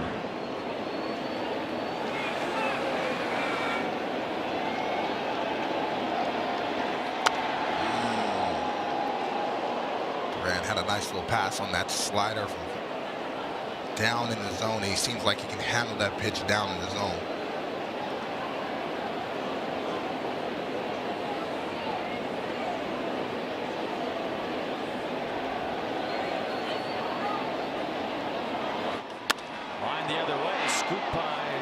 Torres angling to his left. And Durbin grounds out. 2 up, 2 down here in the 8th inning. Good fastball down. Glaber going to his left. Easy money. Some good defensive plays today, guys. Looking calm under pressure. It's I mean, you can see the playoff quality oozing out of these two teams here tonight between the starting pitching and the defense. These are how the October games look. The Tigers certainly know how they look after what they went through last year. Ended up erasing Cleveland's division win by beating the Guardians out of the wild card series. And then that 5-game division series ending with one of the great extra inning elimination playoff games ever. And that Mariners-Tigers battle in Seattle, going 15 innings, was one of the most incredible edge of your seat games in October history.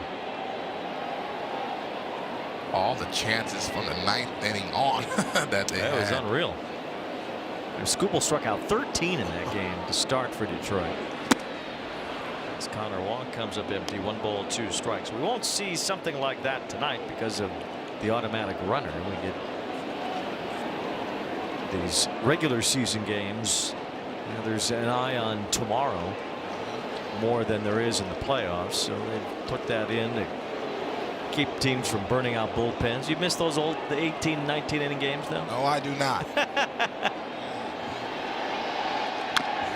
do not get paid by the hour. That's for sure. No. Well, we won't have that tonight. Score is absolutely outstanding tonight. He might go back out for the 9th inning. I don't know if he looks done, does he? 2 balls, 2 strikes on Wong. The eagle-eyed director in our truck, John Moore, said he's already been hugged and handshaked. When you start top step talking, you're done for the night. That's a starting rule. When top step smiling and talking, hoping his team pulls out one for the victory. 2 balls and 2 strikes on Wong. You have to listen to John Moore. He remembers watching Ted Williams in this place. John Moore's been around for a very long time. John Moore's seen a lot.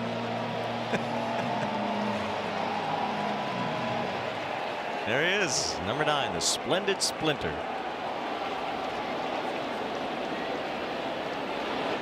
Ball 4 as Wong draws a walk, and with the lefty up in the pen, Roman Anthony due up. That will bring A.J. Hinch back out to the mound.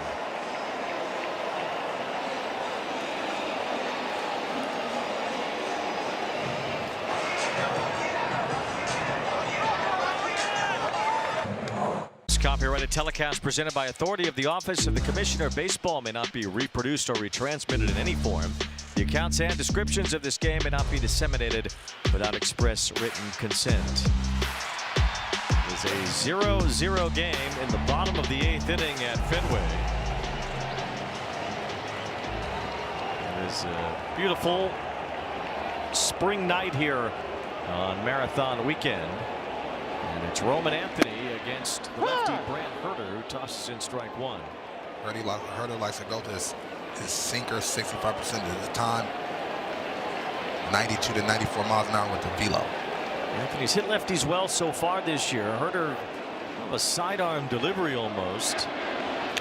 He has Anthony out in front of that 0-2. Left-handers have only slugged .246. That's the slugging percentage against Herter in his major league career from left-handed batters.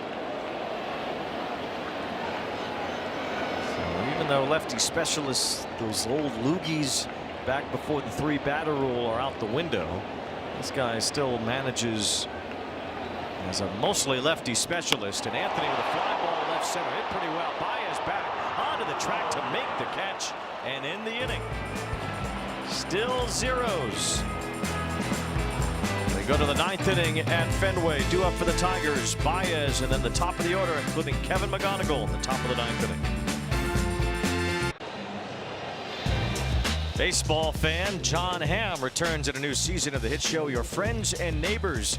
Doubling down on his life as an unlikely suburban thief, James Marsden joins the cast as a mysterious new neighbor alongside returning stars Amanda Peet, Olivia Munn, and more. Your Friends and Neighbors Season 2 is now streaming on Apple TV.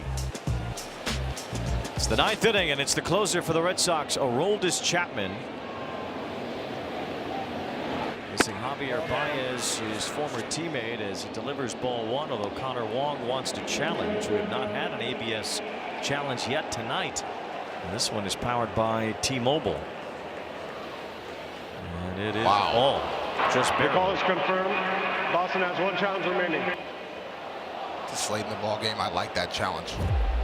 Might as well. Can't take them back to the hotel with you. Oh, no. 1 ball, no strikes on Baez. Smash to right field, and that's a base hit. Abreu comes in to get it, but Javier Baez has the first Tigers hit since the first inning, leading off here in the top of the 9th, singling off of Aroldis Chapman. Excellent pizza hitting right here. Baez allowing that fastball to travel deep. Gets his foot down early with a little toe tap. Going to be very difficult to pull Aroldis Chapman with that high velocity and that fastball tailing away from him. Gets the Tigers going in the 9th. So Baez is aboard now, the top of the order against Chapman, who has been incredible as a member of the Red Sox since joining them last year. Gleyber Torres, who was once traded from the Cubs to the Yankees to get Aroldis Chapman on that 2016 Cubs team, takes ball 1. Torres tonight is 0 for 3.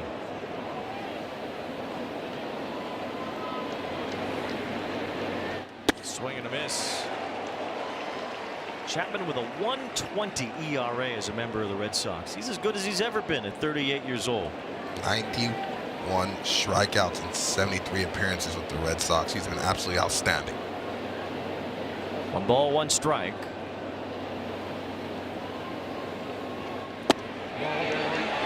Torres held his swing ball 2, probably by the All-Star break, if not sooner. Aroldis Chapman will be the all-time major league leader in strikeouts by a reliever. He's only 3 behind Goose Gossage for second on that list. He's only about 25 or so behind Hoyt Wilhelm for number 1. Runner going. Thrown out to second by Wong, and Baez is safe. Excellent slide by Baez. That throw beat him, but he used his left arm to really extend and avoid the tag. Chapman doing a good job of abbreviating his leg kick. Red Sox won a challenge earlier. They're going to challenge this. They might win this one. I think they're going to win this Boston is shouting the safe call at second base. Replay review powered by Zoom. Now, the last time the Tigers had a hit, Jahmai Jones in the first inning, he was called safe at second base, trying to make it a double, but he was tagged on the finger by Marcelo Meyer. And after replay review, Jones was called out. Now, after Baez steals this base, this replay review might have him called out.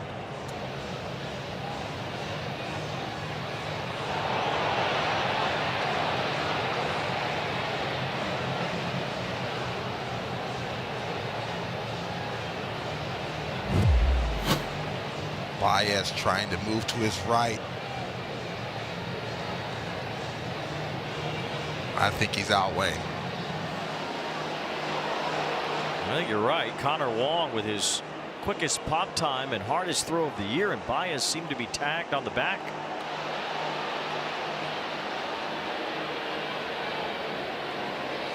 Javier Baez. After review, the call on the field is overturned. The runner is out. Is caught stealing.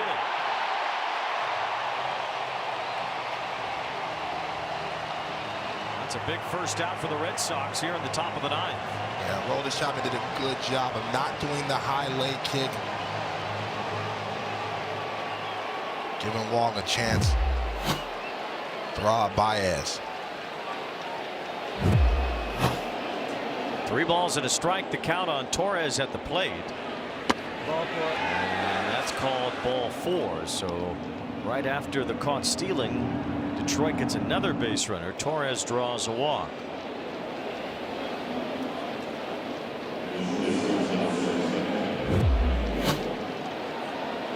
It's like, attaboy. Way to keep me honest on that field. Well, 2 important tags by Marcelo Meyer at second base tonight. Here's McGonigal against Chapman. And he turns on one, grounding it foul. Boy, McGonigal, no fear, huh? No fear at all. Just like his idol Chase Utley. And I talked about it earlier in the ball game. Lefty on lefty does not matter. he gets in a situation where he's hunting a pitch, and if he gets it, he's going to let it fly. But that fastball running the arm side, tough to barrel it and definitely tough to keep it fair. McGonigal with a base hit in the first inning. Tigers only have 3 hits in this game. For that matter, the Red Sox only have 3 hits in this game. No runs on either side in the 9th inning. Detroit has a 6-game winning streak, but they've also lost 8 in a row on the road. All 6 of those wins came at home. There's a strike on the fastball from Chapman. 97 lefty on lefty. Pretty unusual for a team to have simultaneously a 6-game home winning streak and an 8-game road losing streak like the Tigers do right now. 0-2, and that's off the plate. It's only happened a handful of times in Tigers history. That's a long history dating back to the start of the American League.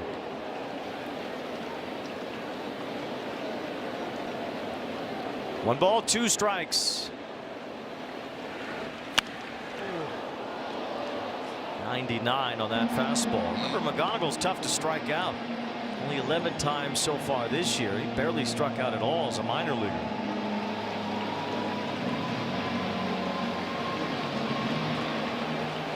He did strike out looking earlier tonight. He puts his bat on the ball here. It's Contreras firing to second, getting it back too late at first, but Wilson Contreras able to make that strong throw to retire Torres at second base. 2 down. Alex Cora talked about earlier, loving how Contreras fires that ball, especially in this situation, to give the defense a chance to turn 2. Excellent throw, submarine style. McGonigal just has too much speed. Well, they love Contreras as a first baseman. His catcher's arm certainly came into play there to get that out at second.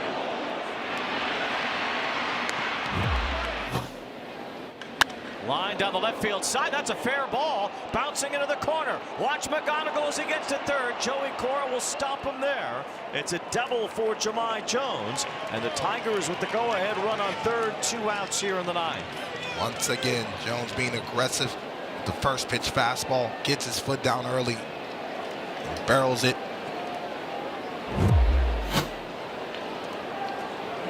Love that swing path. That ball's middle. Letting the roll as Chapman supply the power. So now it's Dylan Dingler with the Tigers' best scoring chance of the night.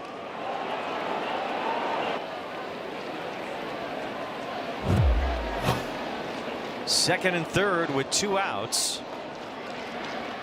Dingler had a big cut on the Chapman fastball. 0-1. Chapman's allowed 2 hits in this inning. 1 to Baez, who was caught stealing. He walked Torres. McGonigal replaced him after a fielder's choice, and now Jones doubling to put 2 in scoring position for the Tigers here in the 9th inning.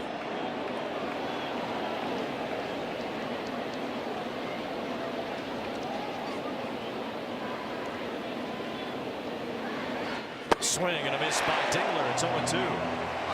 Miles an hour. Chapman also varied his hole and throw off the timing of Dingler. Red Sox Nation rises on Marathon Weekend in Boston. Chapman trying to keep it scoreless in the 9th inning. Swing and a miss, strike 3.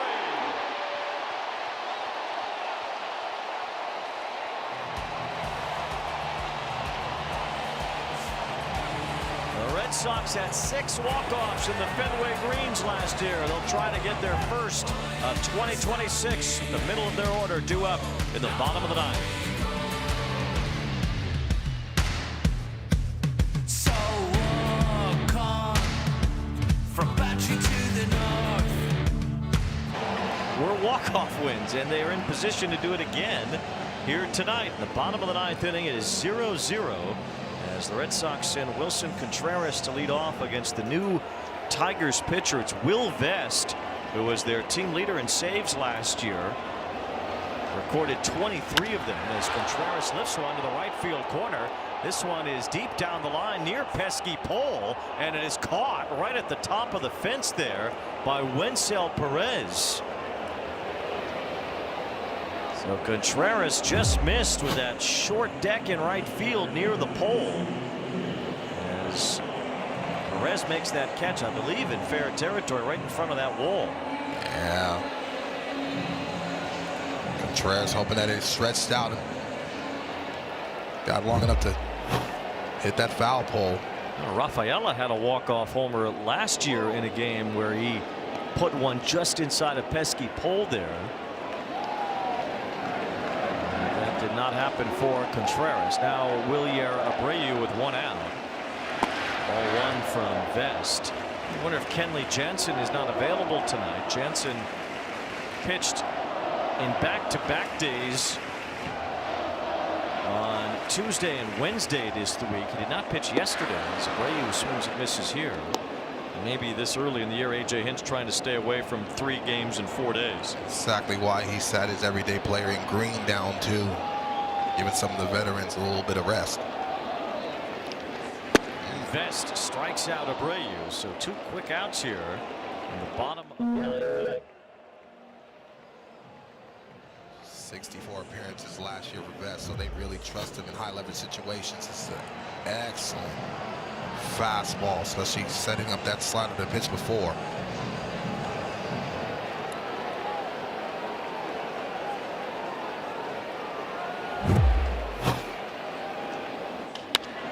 There's Trevor Story hitting one down the right field side, foul.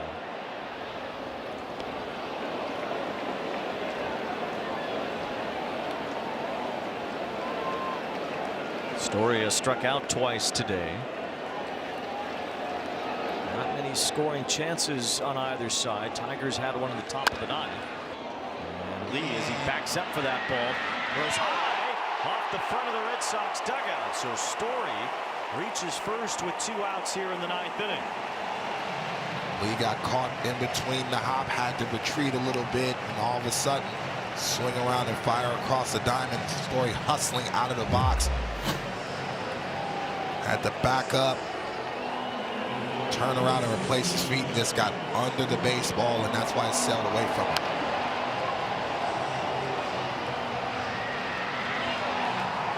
So Lee is given an error in his major league debut that prolongs this 9th inning. And now Jarren Duran is at the plate.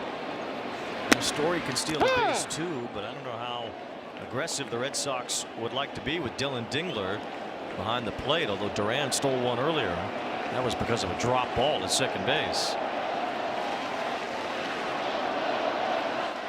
Grounded to Lee at third. He's only played the first innings the inning, so in regulation, no runs tonight. Some offense will be forced upon us with the automatic runner in the 10th. By Verilux lenses with Dontrell Willis and Heidi Watney. I'm Wayne Randazzo. We are in Boston at Fenway, where the Red Sox and Tigers were unable to produce a run in the first 9 innings, but we got some good shots from the drone cam thanks to Goodyear. Love this ballpark, love this city, especially when it's not raining. We ended up getting a beautiful baseball night tonight. Yeah, we'll take a dry night of any temperature here in Boston, Mass, for the Red Sox and the Tigers. Look at that shot on the iPhone right there. Riley Green is leading off here in the top of the 10th against Garrett Whitlock, the new pitcher for Boston. Sinker, slider, changeup from Whitlock. Here we'd see Green as soon as the Red Sox put a right-handed pitcher into this game. We didn't know it would take until the 10th inning for that to happen, but here we are with Riley Green batting for Matt Vierling and taking a healthy cut at the first pitch. Worked out perfect for A.J. Hinch with Vierling due to lead off in left field. You can just put Green right in there, and there is Kenley Jansen now getting ready for the Tigers. No balls and a strike, and Green hammers one toward the right field corner. Abreu still has some room on the warning track to make the catch. Tagging and going to third is Dingler. Green just missed giving the Tigers the lead, but he does put Dylan Dingler at third base. Green was absolutely aggressive. Saw a fastball up in the zone, change up down. Still showing the ability to hit the ball in the air to the right side and advance the runner. Just got a tad out in front of that changeup. That's right in his swing path.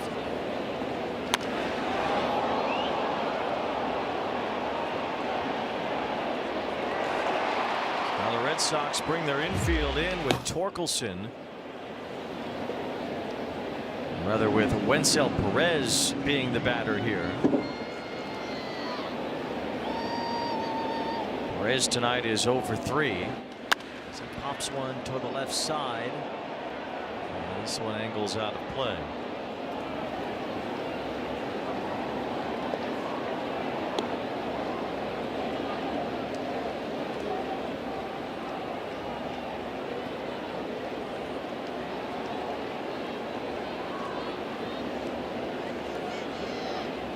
Tigers trying to get just one across. Jansen warming up in their bullpen. That's it. Whitlock misses inside here. 2 balls and 1 strike.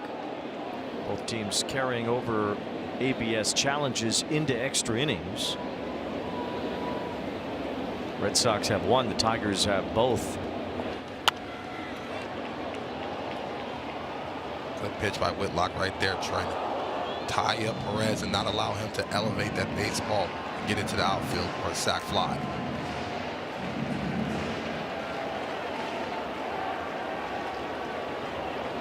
Two and two. Swing and a miss, strike 3. Whitlock had Perez way out in front on that changeup. A big second out. Sped up his bat with 2 good fastballs in her half before then, and all of a sudden that nasty changeup. Nothing Perez can do with that pitch down in the zone. So now the batter will be Torkelson as he takes ball 1. So the Tigers with 8 straight road losses entering today, despite their 6 straight home wins. And they used that home cooking quite a bit over the course of the last week, scoring a lot of runs late, including yesterday.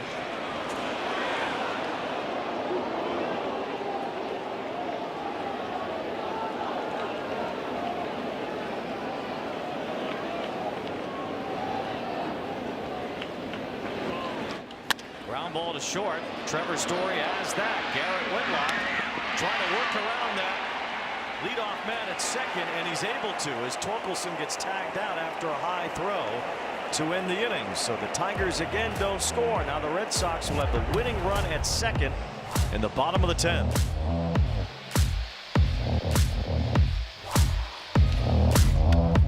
On Apple TV, presented by Verilux Lenses with Dontrell Willis and Heidi Watney. I'm Wayne Randazzo here at Fenway Park, where the Tigers and Red Sox have been locked in a scoreless battle. Now in the bottom of the 10th, Jarren Duran, an excellent base runner, is automatically placed at second base, representing the winning run against Will Vest, still out there in his second inning of work. The Tigers have won 3 straight games in their last at bat, but the Red Sox, with all those walk-offs in these Fenway greens, have the advantage now as Rafaela takes strike 1. I think he'd be bunting here. Definitely, especially to the left side of the diamond. Force lead to have to field that ball and vacate. He didn't show bunt on the first pitch, but now he does, and he goes foul. So now it's 0-2. Got to be able to get that down and force action, especially how Vest is. Riley Green now in left field.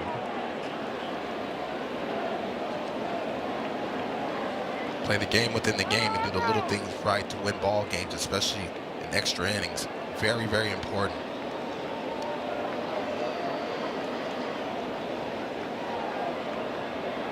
Vest looking to try to get him himself. Rafaela is trying to get some movement, however he can barrel the baseball.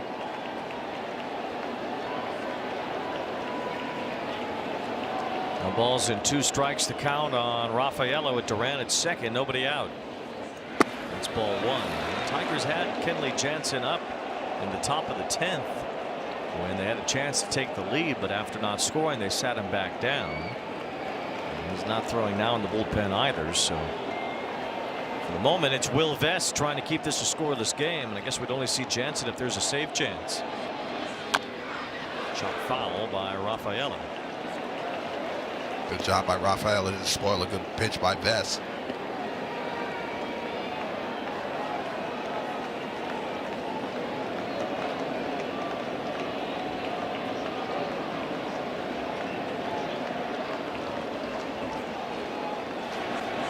In the dirt, Durant takes off for third. The throw, not in time. Lee couldn't handle the ball. Durant safe at third on a wild pitch. That's the second time, Wayne, we've seen a bang-bang play. The Tigers infield is not being able to keep that ball. Now A.J. Hinch is going to bring Baez onto the infield here.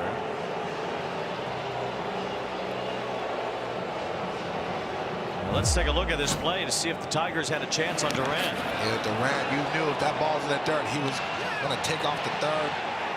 I think they're doing a good job of hustling over there and firing an absolute strike. And I think if Lee holds on to that ball, he's out once again. It's very close. Looked like he might have gotten that hand in there ahead of the glove, but it certainly doesn't matter without the ball in there. Close play, or would have been. Now with Durant at third base and nobody out, Javier Baez, who of course mostly is an infielder, will come in from center field and join the Tigers to make it 5 on the infield.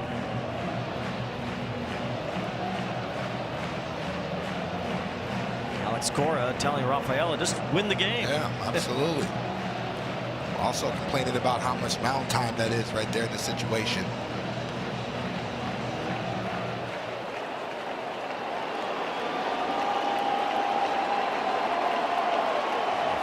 Infield for Detroit, and a swing and a miss by Rafaela for strike 3. So Will Vest gets the first out with Durant at third. And now it looks like they're going to walk Meyer. This fastball sinking action, nothing Rafaela can do with that pitch. Even if he tips it, it's going to be off the leg. Couldn't ask for a better pitch from Vest. Apparently they're going to pitch to Meyer with Durant at third. There's ball 1. So Marcelo Meyer trying to get started. It's been a slow start to his year. Trying to win it for the Red Sox in the 10th. Takes ball 2. They're trying to get Meyer to chase. If not, they don't mind walking him and getting him back into double play depth. Meyer played in 44 games last year as a rookie at 228. Highly regarded prospect. Jarren Durant at third here. 1 out in the bottom of the 10th. A scoreless game. As Meyer takes ball 3. Caleb Durbin is on deck.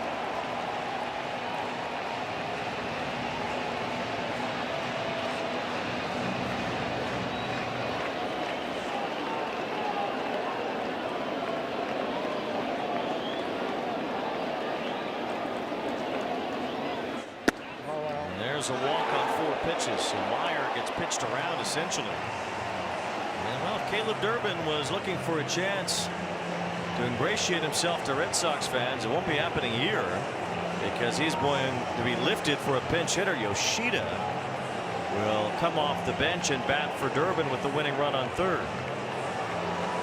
Did the 55 games last year, had a couple of injuries, but I love Yoshida for his bat-to-ball skills.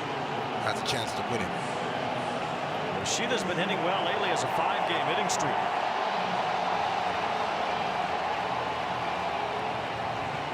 As you said, he's tough to strike out, so he's the right kind of guy for this kind of role when you need contact.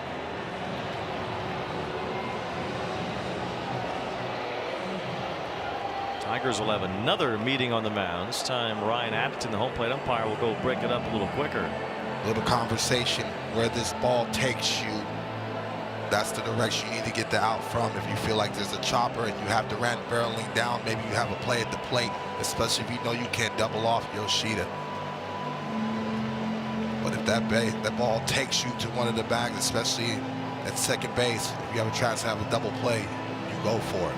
Yoshida did hit into 20 double plays his rookie year. So certainly the Tigers could think about that, but they have their entire infield in, all 5 of them here, with runners on first and third. And there's a strike to Yoshida. Now Baez is stationed between Torkelson and Torres on the right side of the infield. McGonigal and Lee on the left side. Ball in the dirt. 1 ball, 1 strike.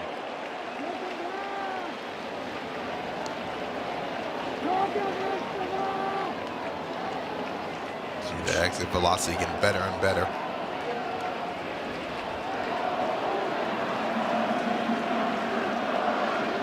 Duran's the winning run at third. Yoshida takes ball 2. Yoshida has missed some time over the last couple of years. Had some shoulder problems, a thumb injury. Still in the midst of that 5-year deal. The Red Sox brought him over from Japan. 2 balls and 1 strike on Yoshida.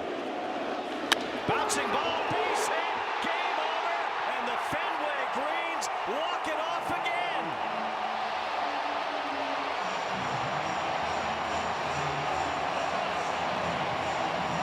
We knew this was the type of ball game, Wayne, that 1 run is going to win it. Both sides pitched assembling well today. Home team gets another victory. They have had 7 wins in those uniforms, and it's Yoshida with lucky number 7, making it a 7th walk-off win in those uniforms. The first career walk-off hit for Masataka Yoshida as the Red Sox win in 10, 1-0 over the Tigers. Excellent move by Alex Cora to put Yoshida in. Back to ball skills is elite. With the infield in, just had to see something elevated. Chopped it right over the infield. Game over. So the Tigers' 6-game winning streak is over. The Red Sox get a much-needed win as they improve to 8-11 on the year. Trying to shake off that 4-9 start. Both these teams had one. The Tigers are now 10-10. Well, the losing streak on the road continues for the Detroit Tigers. Alex Cora said in the manager meeting, we just need to get some guys going, but if we continue to pitch well and keep ourselves in ball game, we'll be just fine. And said last time we met with them, they were in a 5 games under, then they were able to turn it around. Maybe we're good luck for those guys in the Red Sox locker room. Might just be the Fenway Greens, you know. Yeah, they need to wear those more. Every single time they walk it off. It's unreal. This is a Capital One walk-off. Masataka Yoshida coming off the bench as a pinch hitter, bouncing one over the heads of the drawn-in infield to end this game for Boston. Yeah, that's a fastball up in the zone. Yoshida not trying to do too much. An overswing. Rafael is trying to overswing, and I love that Alex Cora is talking to him about situational hitting. That's how you win a ball game. Nice move by Alex Cora.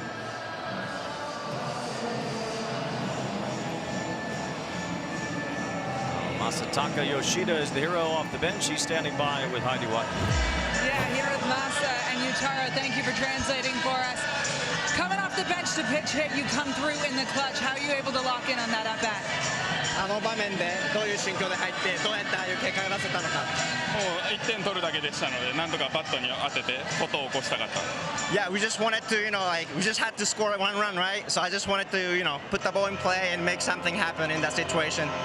What is your preparation like on the bench to come in and pinch hit in extra innings?